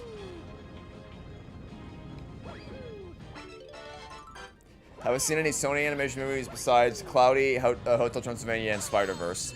I've seen the first 3 open season movies. I've seen both Smurfs movies. I've seen Arthur Christmas. I've seen the Pirates Band of Misfits. I think that's it. Yeah, I can't think of anything else I've seen off the top of my head. So I call that platform Twitter or X? Twitter. It's Twitter. I haven't even I've not updated the app on my phone. Like, I'm technically not lying because I never updated it to where the app on my phone looks like X and is called X anymore. It still just says Twitter and has the Twitter bird logo. So I'm not lying. It still says Twitter. I'm calling it what it is. X is a stupid fucking name. That was an Arthur Christmas. I would need to rewatch it, but I remember really liking it as a kid.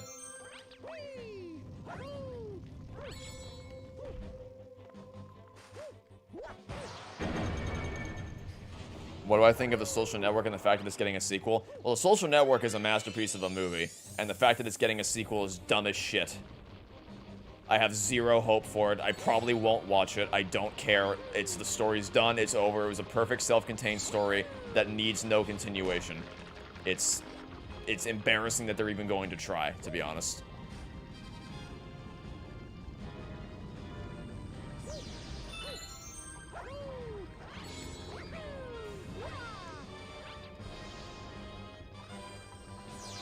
Favorite Christmas movie? Okay, not a great time to be reading chat.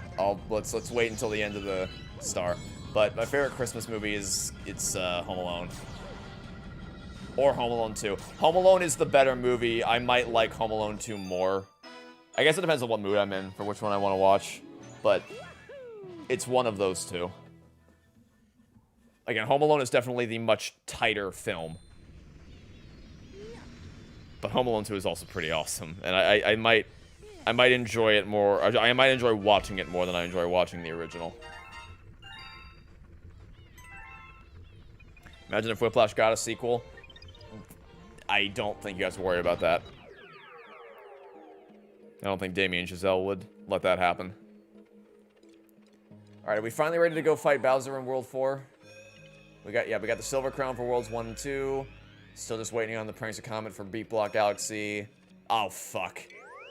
Oh, this one. Uh-oh. Uh-oh. It's time for the Chompworks Cosmic Clone. Prankster Comet. Anyway. That being said, Jingle All the Way is also hilarious. Jingle All the Way is definitely up there. I have a lot of nostalgia for Polar Express.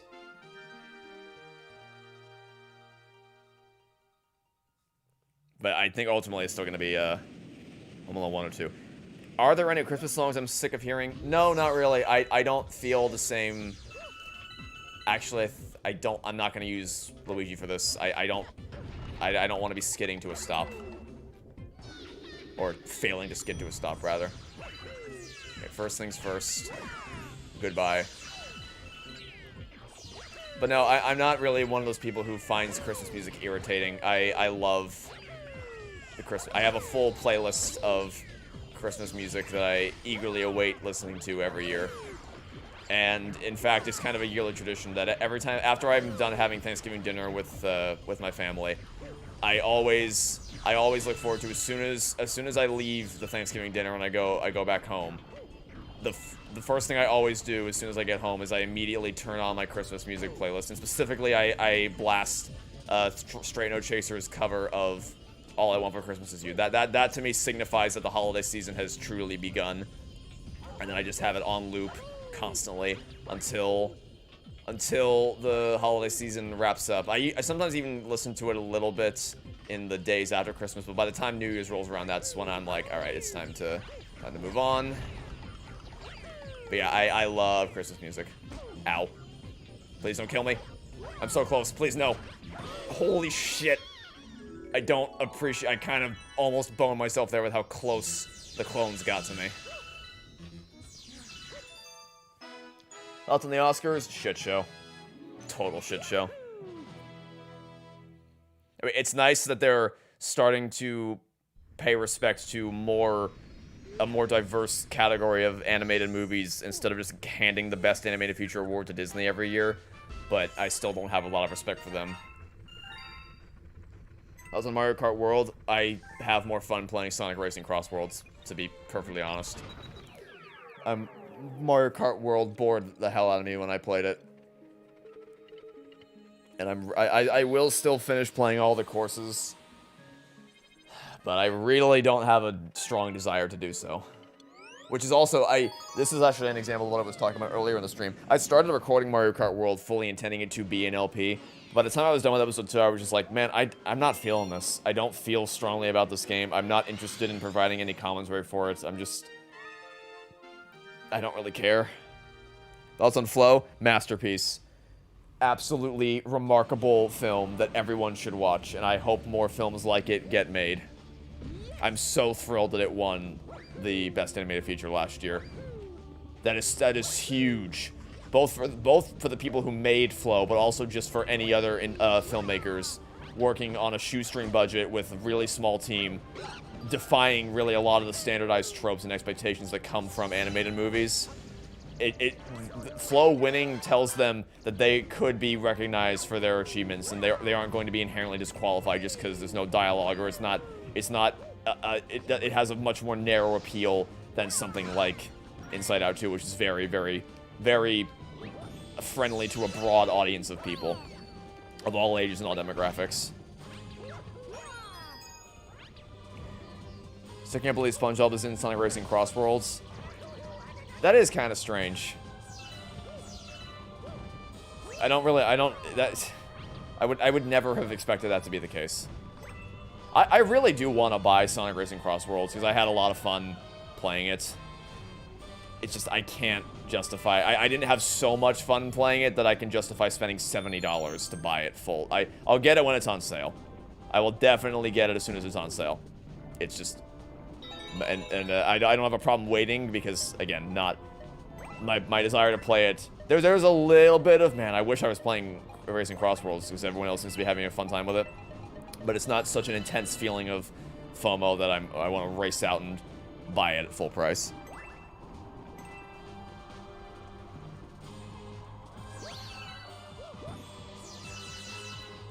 Thoughts on Road to El Dorado? Highly underappreciated. Ah, shit. DreamWorks movie. I'd say it's one of their best. I did not see the first 3 Ice Age movies until the 4th movie's trailer. True. That is true. I saw the 4th movie. I saw the trailer for Continental Drift. Looked awesome.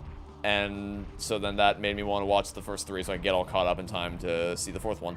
Which is another example of what I was talking about earlier about the whole a sequel coming out can often incentivize me to watch previous entries. Much was the case for Ice Age.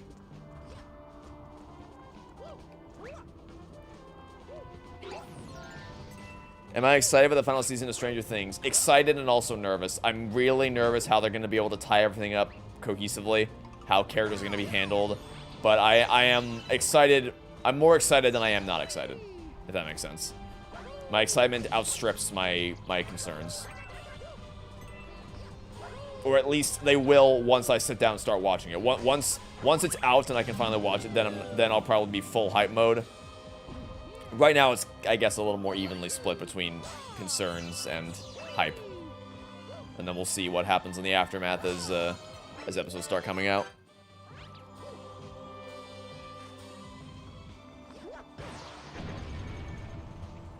Amelia Perez pissed you off so much? Oh, God. I haven't even seen that, but I've not heard anyone say a single good thing about it. So, I don't feel the need to see it. Have I done a free roam in Mario Kart World? No, I've only done the Mushroom Cup and the Flower Cup, and to be honest, I've already forgotten almost everything about both of them. I only really remember 2 courses. I remember the zigzag one, where it's like you're climbing up a Donkey Kong barricade, and then I remember, of course, the first track. But even that is just, like, I remember that it exists. I don't remember anything particularly noteworthy or remarkable about it. Zootopia 2 and Stranger Things Season 5 Part 1 come out the same week. Yeah, it's going to be a busy week. Especially because it's also Thanksgiving week when all that happens. So, yeah. Very, very, very busy week.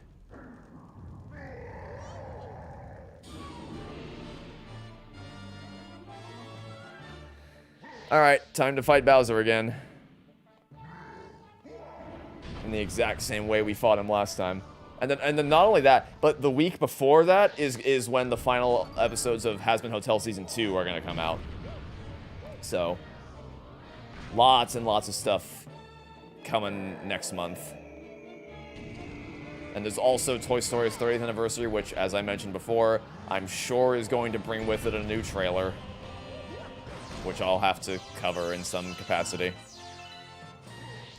Also, I saw the TV Glow. I saw the TV Glow is a movie that I understand why someone would think it's a pointless waste of time that goes nowhere and means nothing. But if you get what the movie's trying to say, what it's going for, I think you'll find it to be an extremely moving, extremely powerful, and extremely creative, well thought out experience. But only if you get... Like, I can understand why the messaging would fly over somebody's head and what the story really means.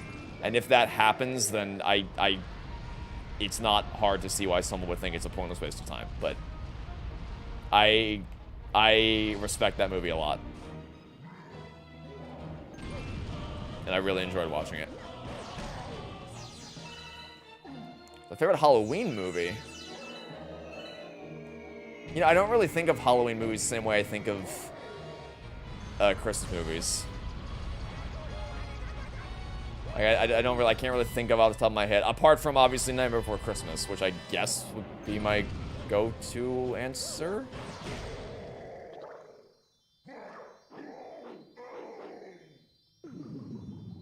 Unless you just count, like, all horror movies, but I assume that's not what you're asking.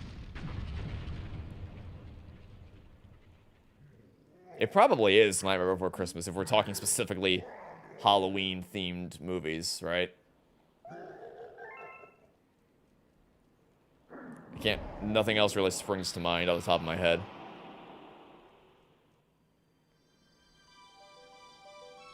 Now, if you want to include all horror movies, then obviously that opens up the door a lot more widely, but I'll say Nightmare Before Christmas for now. I watched Rio 1 first before any Ice Age movies. Yes. Yes, I did.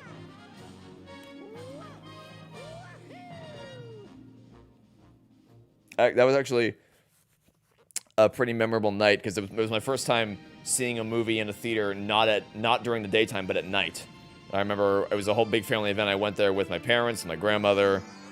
And the scene at the end where, what's the bird's name? What's the bird who Jermaine Clements voices? Is it Nigel? Is that his name? That sounds too evil, or too, like, over the top to be correct. But I feel like it is Nigel. I don't know, whatever character he plays, whatever his character's name is in Rio, right at the end, when he gets sucked into the propeller, syndrome style, I remember my grandmother, like, viscerally turning her head away from the screen because she couldn't bear to watch it. Turns out I didn't even fucking die somehow, I guess, but yeah, that was a moment I remember pretty vividly. Would I say World is the worst Mario Kart game? No, that'd be Super Mario Kart.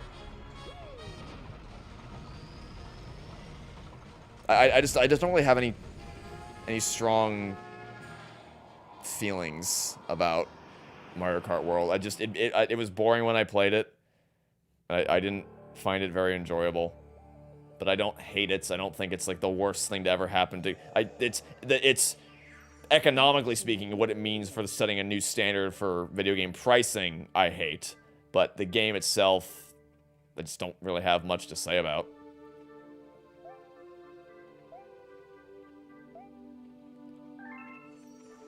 You meant any Halloween-themed movies in general?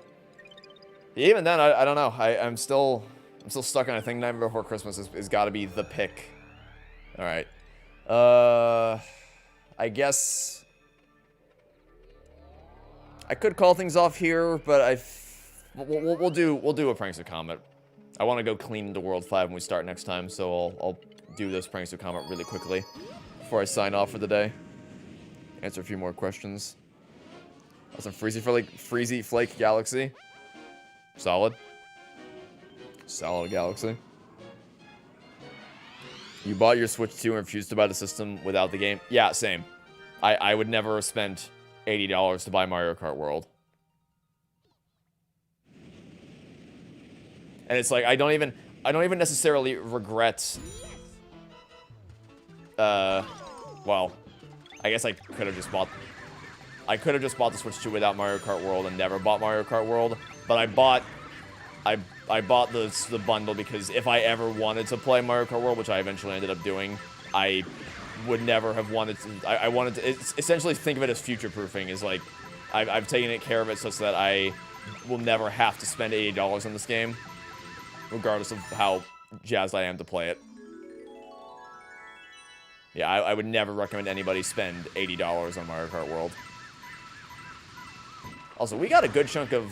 What is it, 140? Holy fuck, I do not know what I just did there. I think there's 140 purple coins in that mission, right? We got 126. That's not too bad. Or maybe it's 150. It might be 150 for this one. I don't know. Either way, we still got more than 100. That's pretty good. This looks like a fun purple coin level. It is. I love that one. That one's just a pure adrenaline rush. Like, these are the types of purple coin missions that I enjoy. Just short, sweet, and to the point. Really, really fun. I don't like scouring enormous levels for 20 minutes trying to find the 100th purple coin that I missed tucked around a corner somewhere that the game's camera makes it impossible to find. Have you watched any of the Christmas Carol movies? No. I have not. What I say Bonanza 2 is the real Switch 2 launch title. I'd say it's a far better representation of what the Switch 2 is capable of. and it paints the system in a far better light than Mario Kart World does, for all of the reasons. Because while I would say Bonanza is worth the price, the asking price, I would not say Mario Kart World is at all worth the asking price. By any stretch of the imagination.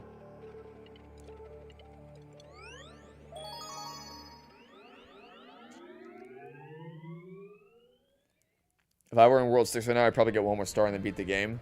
Oh, do I have 59? Oh, 69, sorry, okay. So yeah, I guess, wait, if I were in World 6, but I'm not. Which is fine. There's a lot of good stuff that that's waiting for us in World 5. We got Shiverburn, Galaxy. Space Storm, Space Storm's cool. Don't feel too strongly about it. We got Upside Dizzy, which is just a better version of Right Side Down. Boom Moon's pretty atmospheric place. I already mentioned Shiverburn. Slipsand Galaxy is a fun one. And then, of course, we have the craziest Bowser Jr. fight waiting for us right at the end. And then World 6 has got a lot of great stuff. That's the cool thing. One of the things I love about Galaxy 2 compared to Galaxy 1 is that there's a lot of really cool levels still waiting for you in the back half. Like, World 6, you got Clockwork Ruins, you got Melting Monster, you got Slimy Spring, and then on top of that, you have the final battle, and that's not even counting the special world. Whereas by the time you get to the end of Galaxy 1, they are out of ideas. They repeat stuff, they reuse assets, and it gets really tedious to grind through. And then you have to do the purple coin stuff, which just at that point, you're just sick of playing the game. But I never get sick of playing Galaxy 2. That being said, we are unfortunately going to have to leave things here for today. I guess I don't have to. I'm not on a time crunch, but I would like to make some progress on video stuff today. And also, I'm hungry, and I would like to eat lunch. So that's what I am going to do. And unlike now that we know for sure that you do, in fact, lose your lives every time you restart, which is what I feared would be the case, we're not going to close out of the game because I do not want to lose my 87 lives. I'd like to hold on to those. That's a lot of lives we got today, I just realized. Jesus. World 5 might be the best one, to be honest. I'm not sure. I find it hard to pick a favorite world in this game because they're all so good. I don't know. Well, it's definitely a contender for the best one. Yeah, I really struggle. With Galaxy 1, it's a lot easier for me to pick a favorite dome. Galaxy 2, it's really hard. Because it's just a consistent line of quality that maintains all the way through when the credits roll and even after the credits roll. Maybe World 4? Because World 4's got Sweet Mystery, which is really, really sweet. Haha. Starshine Beach is great. Chompworks Galaxy. Apart from that one Spring Mushroom is fun. Flipsville is pretty creative, Supermassive. But then World 3, you got Tall Trunk, you got Freezy Flake, you got Haunty Halls, and you got Beat Block. People, you can take a leave with the Rolling Masterpiece. World 2, Cosmic Cove is one of my favorites. I love Cosmic Cove. Cove.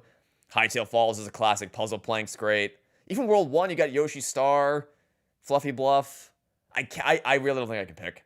I really don't think I can pick a favorite world in this game. It's so hard for me to... I have a hard enough time picking a favorite galaxy, to be honest. Well, I see Sony's fix soon. I still don't even know what that is, and I have no interest in correcting that. Beach Balls, Galaxies, Silver Stars are a pain to collect.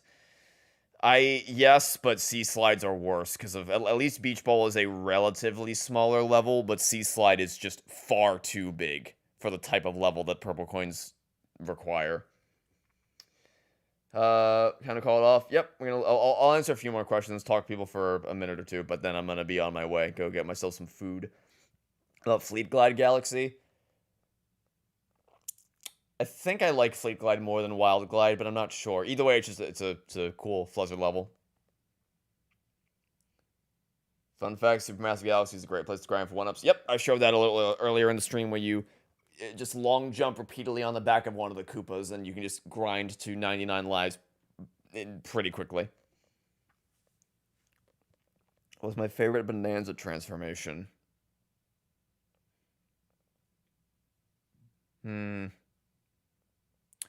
Probably the elephant.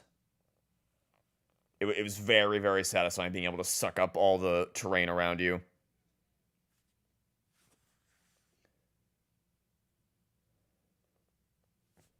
Bonanza is a masterpiece. Galaxy 2 is your favorite game of all time. It's not mine, but it is just outside. It's my top 5. I don't think anything's going to crack my top 5 anytime soon. Top 5 is Dragon's Air 3D, Battle for Bikini Bottom, Halo 3, Phoenix Wright Ace Attorney, Trials and Tribulations, Cuphead, and then Galaxy 2 is right below that.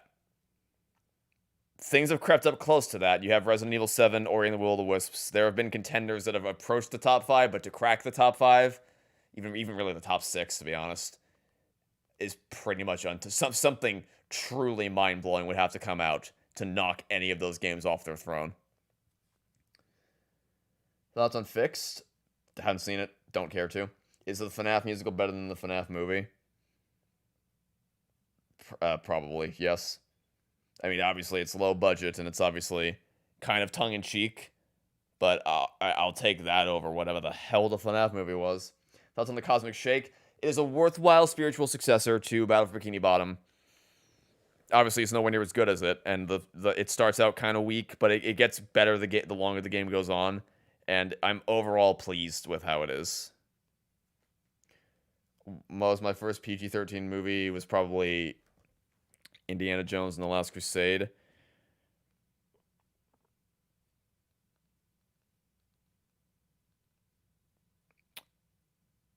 Probably. I can't think of another one. Yeah, I don't know. I remember what my first R-rated movie was. I remember that pretty definitively because that was like a big deal. My parents took me to see an R-rated movie. It was Escape Plan with Sylvester Stallone and Arnold Schwarzenegger. When that came out in 2013. I don't remember almost anything about it. But I just remember it as being the first R-rated movie I saw.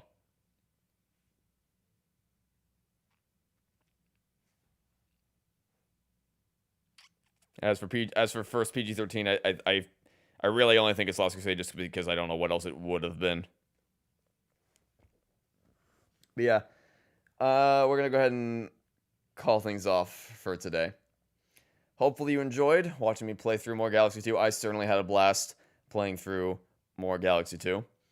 And I'm looking forward to doing it again next week. But first, in just 2 days, we have the 10-year anniversary of Minecraft Story Mode.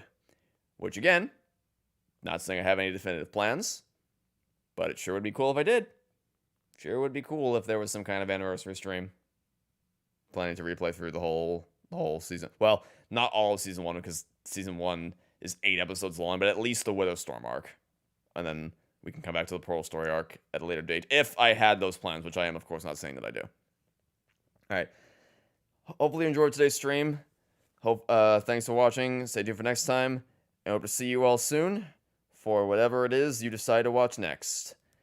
Have a good weekend, everybody.